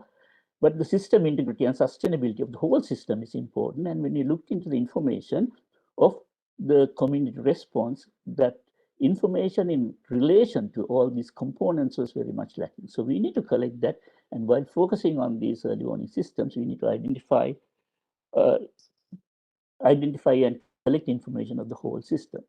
So finally, how do we implement these things? So who would do that, and how we should be doing that? So we think the most important part is establishing good collaboration and sharing among ongoing projects that address any of these above issues. So we need to develop well-designed research questions where either the data are available or obtainable. And through a platform which Dr. Sumit is developing, we could exchange this data and the models and collaboratively work to generate new knowledge and new data. So the key contributors of this program has to be the young researchers and the researchers at different organizations, existing postgraduate and academic programs. So we need to prioritize engaging SAADRI members to participate in formulating, developing, and engaging in research through collaboration. So this is where we are at the moment, and detailed programs are being developed, and we will keep you posted through our website. So with that, I'd like to go to the next topic, which is by Professor Sen. I just received his presentation. Shall I play it, or would you play it from your side for group 3? Yeah, thank you, Srikant. So I think you can play it from your end. Okay. So first I have to stop sharing this one and share.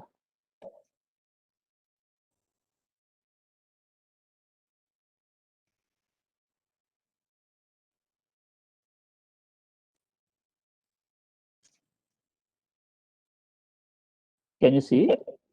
Yeah, okay. I can see it. Yeah. So this is the second slide actually. Can we? Yes, please go ahead. Yeah, good afternoon, everyone. So I'm actually the lead coordinator for the working group 3, and we have met once before. And this group consists of, if you can just scroll down to the next slide. So we have Professor Rajib Shaw in this group, and then Professor Raju Sharkar from Delhi Technical University. Then we have Professor Binay Kumar Mishra from Pokhara University, Mr. Sonam from Bhutan, from the Engineering Adaptation and Risk Reduction Division, and then I'm from IIT Roorkee. So we had a very brief discussion as to what this working group should deliberate on, because we had a very clear-cut agenda to identify infrastructure which will be disaster resilient and specifically for the hilly regions. And to be more precise, we were mostly looking at the Himalayan states as well as the countries Nepal and Bhutan. Of course, what this group intends to do will be also useful for regions which are otherwise hilly. That includes southern states in our country, India, as well as parts of Sri Lanka and also parts of Bangladesh, where you do have problems similar to the problems that we have in the Himalayan states like landslide, flash floods, so on and so forth, mudslides, and so on and so forth. So we first had a very brief discussion on what do we mean by infrastructure. So, this is known to all of you who are working in this area. So we have infrastructures, hospitals, schools, public buildings, so on and so forth. And then we have public utilities, which covers electricity, water supply to telecommunications, which are again referred to as the connectivity related infrastructure. So to be very focused, the group felt that we should first identify the most vital, critical, and the most vulnerable infrastructure. And what emerged through very quick discussion is that this happens to be the roads and the bridges in these countries, and especially in this region. So the first thing that this group wishes to deliberate on is to review the gaps and challenges in terms of policy gaps, technical gaps, capacity needs, as well as the financial gaps. So we would like to explore some of these gaps as well as challenges, either independently or maybe we will take up studies which will cover at least two issues simultaneously. The next is documenting the disaster experiences and what kind of losses were experienced, the direct impact on road infrastructure.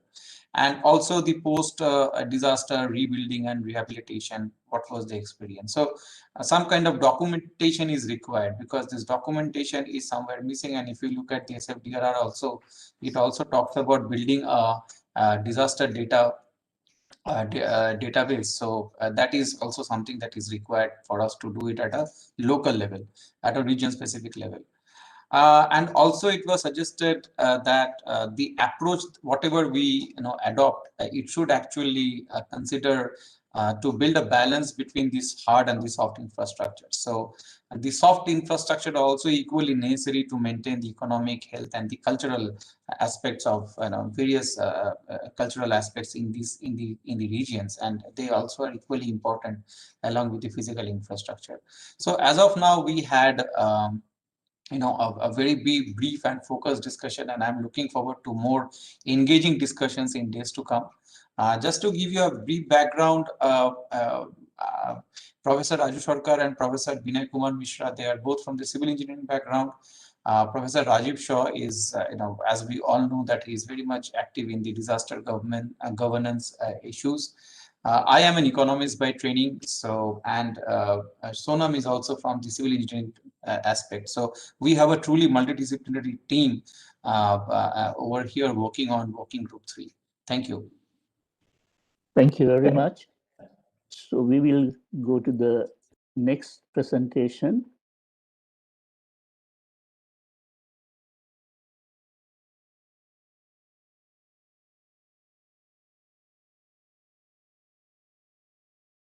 This will be group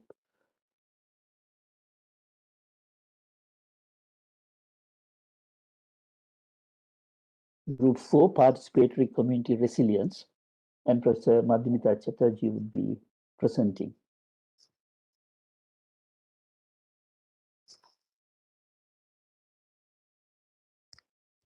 Hello. Can you see the? Yes, I can see it. Am I audible? Yeah. Yes. Okay. Yeah, please. Yeah. So good afternoon from India, and it's been a wonderful day of listening to such wonderful talks about what can be done in the future. So a lot of interesting insights have come. So, about our group, I would just like to introduce, we have Professor Vijayanand Mishra, who is renowned in this field, and we are lucky to have him as one of our team members. And then we have Professor Hiroko Tatano. Everybody knows about him, and he has been a great inspiration for us. We have Professor Rekha Niyanti from Sri Lanka, and she is already doing a lot of work in the community sector, so she has added a lot of value to our team. Professor Fatima Fatima Akhtar is working a lot in the agricultural sector and also is looking at the natural disasters that are impacting. So she has also added new thoughts to our group, and Professor Anil Kumar Gaurishetty has actually brought in the thoughts about technology, which was suggested by Professor Vijayanand. So we have met twice, and in the first time, I mean, we felt that as concept of a community resilience, what is happening today is the governments, the communities have actually are totally unprepared. There is a lot of talk about it, but there is no structured way of looking at the disturbances to this infrastructure or the vital resources or the public goods. They are all being looked at, in very silo kind of a manner. So we have to look at it in totality if you're looking at community resilience. And many a times we see that people build very complex modern systems, but that actually does not take into account what was originally there and which could have helped us better. So there is a loss in redundancy and the diversity that should have come in to bring in the resilience. So these were the thoughts with which we started. And we felt resilience was never a part of the system as it should have been. So more inclusive strategies were required, and we defined resistance as something that is about prevent and protect, and resilience is about the respond and recover. And every time we have seen that there are worst case scenarios that are presented. So a possibilistic thinking is what we thought as a team we should bring in. And we are looking at this definition where we are talking about the capacity of the systems to absorb disturbance, undergo change, retain the same essential functions. This is very important. The structure and the identity and the feedback, because as a community, that is an important aspect. If you can move to the next slide. So some of the ideas that have been shared by the team, I've just captured it. Professor Vijayanand brought in these ideas, and a lot of us sort of added on to it. So there is this need for a scientific documentation and public dissemination of the methodology of the selected local initiatives, because as I said, very often in our complex systems, we are forgetting the local initiatives. And so the innovations and what they have had as good practices, those should be captured, and the achieving resilience and the better preparedness for the future. So a strong means of risk awareness that needs to be communicated, and the community level resolutions to co-inflicting and inflicting interests and leadership, the role of women, all these, the community stakeholders is something that we thought we must look at, because the resilience will come only when all the stakeholders are involved in it. So the best practices and creating a symbiosis with the best practice, as Professor Tatano in fact mentioned to us, that very often people are not really interested in listening to what is being brought in. Communication was also discussed by Dr. Fatima, that we sometimes give a communication in a language which is not understandable by the local communities or the people living in the interiors. So we have to be careful about how we are communicating and whether it is really going down to the community. So those were the thoughts which made us feel that we have to look at the best practices, we have to look at the communication technology in a manner which will help us. So these thoughts have brought in the idea that, and Professor Rekha Niyanti brought in a very good idea where she said, like COVID, we had this whole concept of everybody knew across the world the risks, the dangers, what has to be done. Why are we not able to create that kind of an awareness about climate change? We talk about it, but it hasn't really percolated down to the last man in the society. But COVID did. So can we create such kind of a awareness in the world itself among the different communities? And we felt that is a strong area, and maybe that is where technology would be able to support us. So what we arrived at in our second meeting is that maybe we'll look at technology in creating a resilient community, which will include communication, which will include early warnings. So there were a lot of thoughts around how we are going to look at it. And drone technology was something that was thought about. And Professor Anil also told us that there is a drone center that they're developing in IIT. So we were thinking that could be one of the best ways of bringing in this concept and spreading the news and giving the ideas and letting people know what to do earlier on. And however, as a group, we have to look at the scope, because we all felt that when we were discussing, the scope was becoming too wide. We have to bring it down. So the scope of the research will now be decided, and we will also arrive at a final topic on 28th April when we hope to meet. So we have decided as a team that every month we meet on the last Wednesday, and so everybody blocks their calendar. So I have a wonderful team, and we have great discussions. So we are hoping that on 28th April, we'll be able to come up with an idea. And of course, funding is an issue, which one of the areas, of course, as Professor Mohua told us, CDRI, but we don't know whether they'll be very keen on funding in the community resilience area. But we are also looking at other areas, and each of the team member will also look at their own country if there is any kind of funding available in this particular area. So we will come up with a report probably in another, after 2-3 meetings more. So that's what we are looking at. Thank you. Thank you very much. It's a great idea to have a fixed date for the meeting.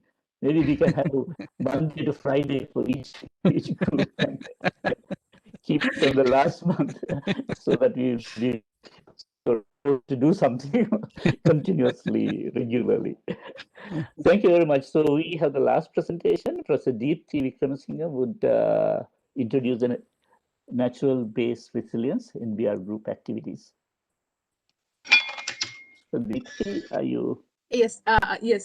Thank you very much, Professor Srikanta, Professor Mishra, Professor Rajib Shaw, and Professor Mahuya, and my other colleagues. I'm very much happy at this moment to talk about nature-based solutions. Our team is the last team, number 5, and we have members. Yeah, this is that's fine. Led by Professor Mahua Mukherjee and myself, Dr. Sainab, Dr. Shobha, Professor Rajib is also there, Professor Chimi from Bhutan. So we have representation from India, Sri Lanka, Bangladesh, Nepal, Japan, and Bhutan. So we have a very dynamic team. Why I'm calling this team dynamic? Because we have started work. The next slide, please. Now, I would like to comment on or just briefly describe the objectives of our team. Firstly, we would like to investigate science policy practice status, the nexus, a report for the South Asian region with summarizing our experience and the knowledge that we have at the moment, focusing on current and recently completed research and implementation projects. That is our first objective. Secondly, some policy directions. These are focused on the activities considering the situation relevant to the Asian region, but sometimes it could be specific, a country-specific one, like for instance, specific to India or Sri Lanka. But still, it will add most needed information to the knowledge base. And thirdly, action plan and some actions forward based on this science policy practice status and the nexus. Next slide, please.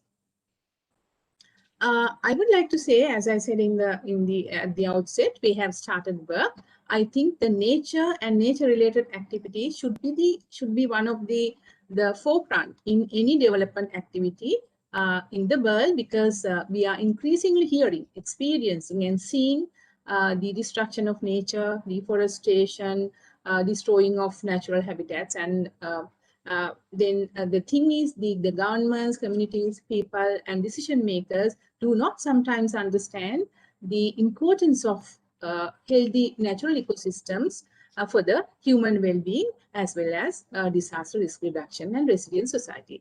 So in that sense, we have these are the activities we have completed so far. we have met several times and on Zoom and via emails, we have communicated with each other.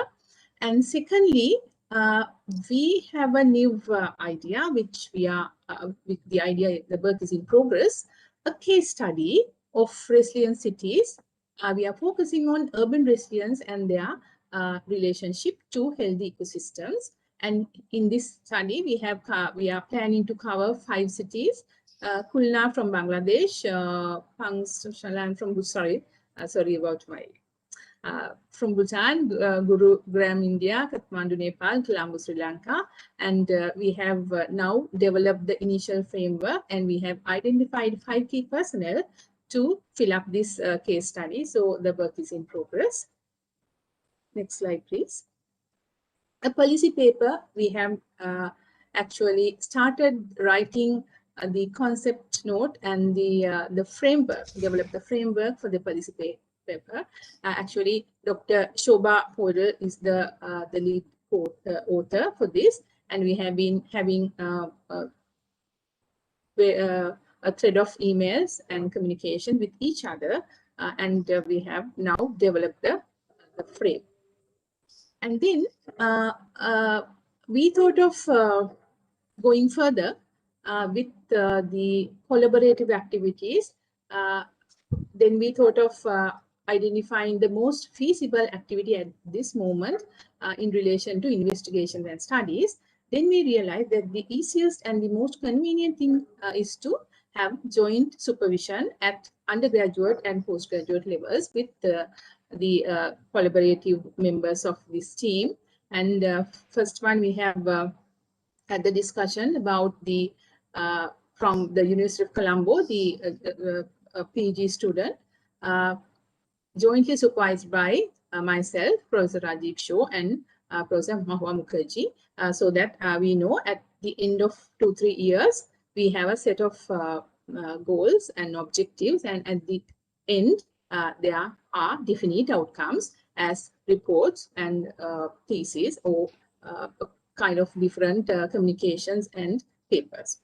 And again, we have started work in writing a joint collaborative proposal to investigate urban wetlands and community resilience in Colombo.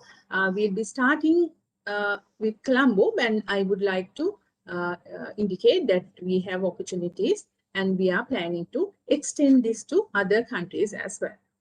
Next slide, please. And I would like to extend my sincere thanks to the organizers and our team members who have been very cooperative and dynamic for a resilient and ecosystem conserved society. Thank you very much. Yeah, I just wanted to add one thing, Professor Hirat, that on 6th and 7th of August at our institute in ABBS School of Management, we are organizing an international research conference on disaster reconstruction and peace. And SAADRI Secretariat has agreed to be part of it. So we would be actually sending all of you invitations to be speakers or panel members on this. And this is in collaboration with Binghamton University, US, and SPES Europe. And of course, SAADRI is going to be a member of it as well. So that is one of the first activities that we will do on a large scale, where paper presentations and panel discussions will happen around this. And peace will be the main theme around which we will be building. It's under the Mahatma Gandhi International Research Center of Conflict Prevention and Management that is there in our institute. So just Thank you wanted very to much. share Wonderful. this. Thank you very much. Wonderful, because we need some, I think, this kind of very specific activities. So that will really build up the momentum. So, Professor Mawad, how much time do we have for a discussion? Or we are behind the time? We have around 10 minutes behind the schedule.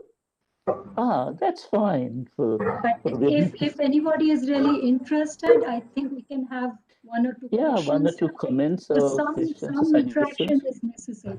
Yeah. Because I find that there are many areas which have which are common but looked from different perspectives. So that will be very interesting. I think even in a conference, we can look at it from that perspective, looking at the same issue so that will help us to really not only understand it better, but try to fix or solve it in a more efficient ways. I caught a couple of common themes, like, for example, database, which is mentioned by many. So maybe Professor Sen can a little bit work on this together with us and see how we can have a common database. For example, we don't have to create a database. If you can link where the data are and how to get the data access, that should be important. I think all of you spoke about graduate research, postgraduate research in this program. And if we can actually make it beneficial for the students, for example, my last work was mostly done by fresh graduates. They all got master's degree. Half of the students were enrolled in master's degree program, and they got the degree based on the work they did at the center. So if we can have, if somebody is supervising this work at the applied research level, and whether they can transfer the credits. In the UNU also, I had this same experience that will really sort of give a lot of incentives to very good students. I got first class, second class, upper students coming and joining because they have a chance to work with real data on real problems, and they don't lose anything on their postgraduate program. So maybe that's something where all of us can think, if we organize these programs, whether there's some credits can be given for if a student from India participate in a project in Sri Lanka, whether he can receive credits. We did that and it was very successful, but this may be something to think about. Could we get any comments of what we should be doing further, or for any of the groups from any of the panels, because it's a wonderful chance to get all of you in one place to get some ideas. Yes, can I say something? This is Zainab from Bangladesh, BRAC University. Something probably went wrong. I didn't get to meet all the members of my group, but I have some questions on the group 3 hillside, addressing the hillside problems.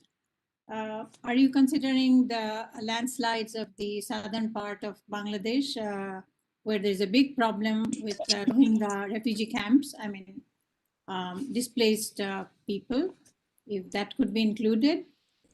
Also in the for Professor Dipti, you have a webinar coming, disaster reconstruction and peace, and this issue of Rohingya migrants can be. Yeah, that's from our end. That is Madhumita in India. Yes, not from the. Sorry. Okay. Yeah. So that could be that's a comment. It could be a part of it, and also the landslide group. But I'm sorry that I was not part of a few meetings of my group, group 5, because maybe I didn't get the emails, and I have 2 emails. So I'll check with Mahua. Thank you. But it has been very enlightening, and so much work has been done, and we'll go forward from here, hopefully. Yeah. Thank you very much. Thank you. And maybe Professor Sen, you can actually try to have a system where we can keep a record of the meetings. So if someone missed the meetings, then they can easily refer back and come back to that meeting. Any other comments? Also, I wanted to add, sorry, this joint supervision is very important for us at BRAC University, because we need experts from the region. When we are selecting master's proposals now, and if we knew all the expertise, and then we can do a collaboration, a supervision, because sometimes we don't find enough experts in Bangladesh. Sure, we can actually probably organize one meeting, Prof. Mahua, on this, how among all the groups, what are the ways something like that can be implemented, maybe sometimes in the future. Who else we wanted can to say have something? when lead coordinators meet again. Okay. Yeah. that will be easier to bring the Professor Ekanta, Deepthi again. Yes, Is there a way of or a mechanism to circulate what's been happening in the group so that everybody can get some information about the events to come and opportunities, like in a newsletter, please? So at the right moment, now, Deepthi, we all of us, we need to hook into the SAADRI website first. Newsletter will be there, definitely.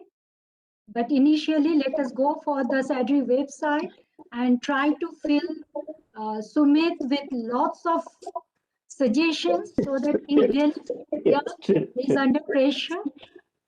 Right, thank you very much, Mahuya. Yes. That would be good. So this automated mailing list mailing can be done, and Sumit is aware of that one. The one I used is an existing system which has that facility, and we can have that one, so it will make it easy. So I'm sure he can incorporate that in the future. But he has already done quite a lot of work in the short time, so we will get these things. So what need to be done is that we have a thread, and you actually, it's like a forum. So where you can have a record of what has been discussed, and everyone get an email on the discussion. Those are registered. Any other final comment before we hand back to just a last comment. I mean, in our institute, we do something called Campus to Community as a project for students where they're supposed to go out and do. So we'll be happy if our neighboring countries or anybody is willing to, take our students or your students can come over to India.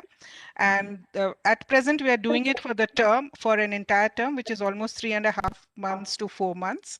So that could be an area where we could collaborate and, student exchange can happen. And that would encourage them to, learn about the regional area and whatever the problems are. So that is one thing. At present, they're doing it only in Bangalore and around because they're traveling here. But that's a proposal. I mean, if any of you would like to look at it, we will be happy to take your students and send our students across as well. So that's. Thank you very much. Yeah, so Professor Sumit, I think that is one thing which we discuss also, like what each program can offer and what each program would like to have. If you can have that in our SAADRI website, then we can easily hook up and get the information and communicate. So I think we are behind the time. So thank you so much for your sharing your information and the discussion. So I'll hand back to Pasmawa. Yeah, really, we are at the end of this wonderful session. And as per the customs, probably, the vote of thanks is there. But today, my vote of thanks is coming impromptu. Really, it's a wonderful discussion series, what we could really pull on behalf of SAADRI program advisors, Professor Mishra, Professor Sharma, host Anil, and me, myself, on behalf of the entire SAADRI team, would like to express our thanks to Professor Rajib Shaw for delivering that wonderful inaugural SAADRI lecture. You express your wisdom when you take us along with you in the journey of the global resilience. You talked a lot about how the science and technology should not be only in the within the reach of the institute, but it is actually going to be in the field, applications, implementations. You talked about professions, and also you included the futuristic professions.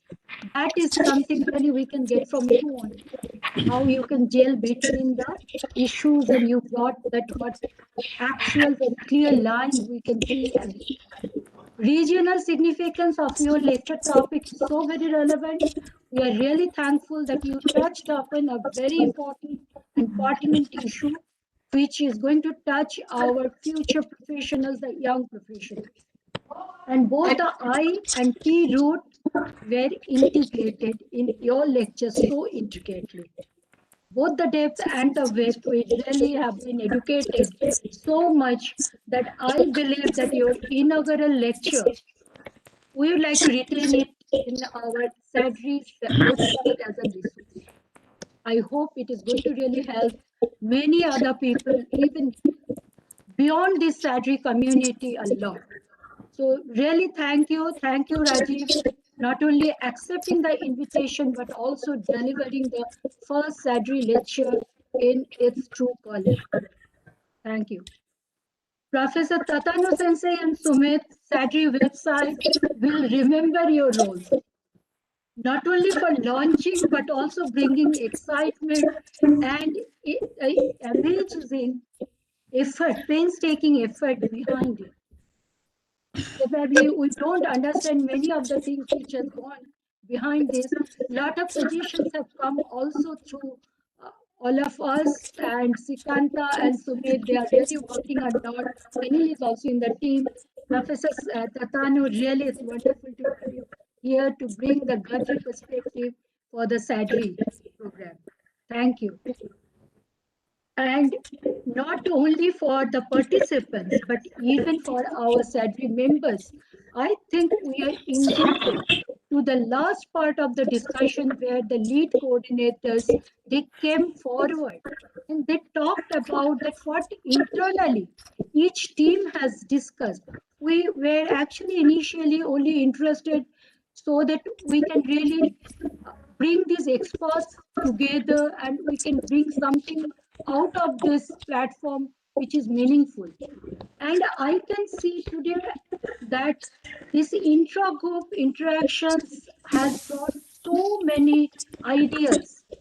These ideas which you are sharing today, the activities you are listing in front of all of us, not only the SAADRI members, but also there are the participants who are in the who are also coming from the students group. I think the professional commitment they could see, they could hear, that is tremendous. And regional participatory resilience, what we always started for the SAADRI, the first line. I think from the first program till the end, the SAADRI has meaningfully touched upon that regional partnerships for the resilience. Because if the South Asia can bring that resilience, I think the global resilience issues will be much more simplified, normalized, because ours are probably the most complex thing.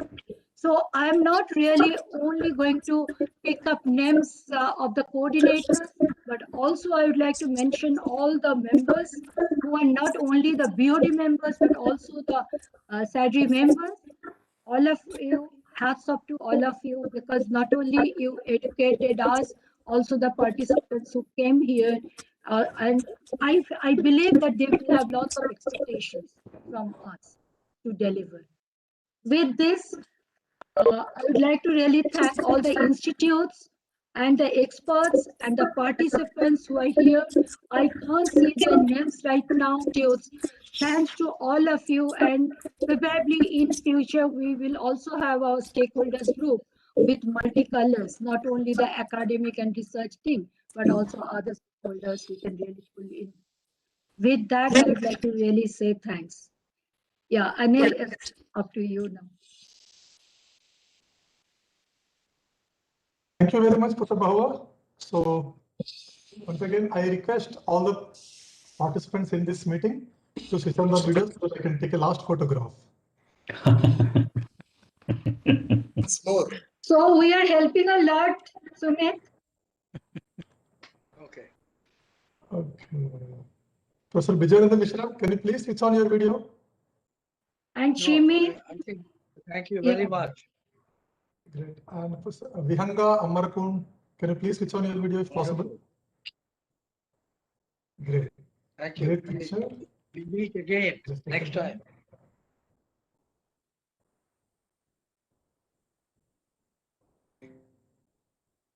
Thank you. Thank you very much. Now the meeting will be closed. Thanks everyone for your cooperation. Thank you. Thanks a lot. Stay safe, everybody. Thank you. Bye. Bye. Thank you.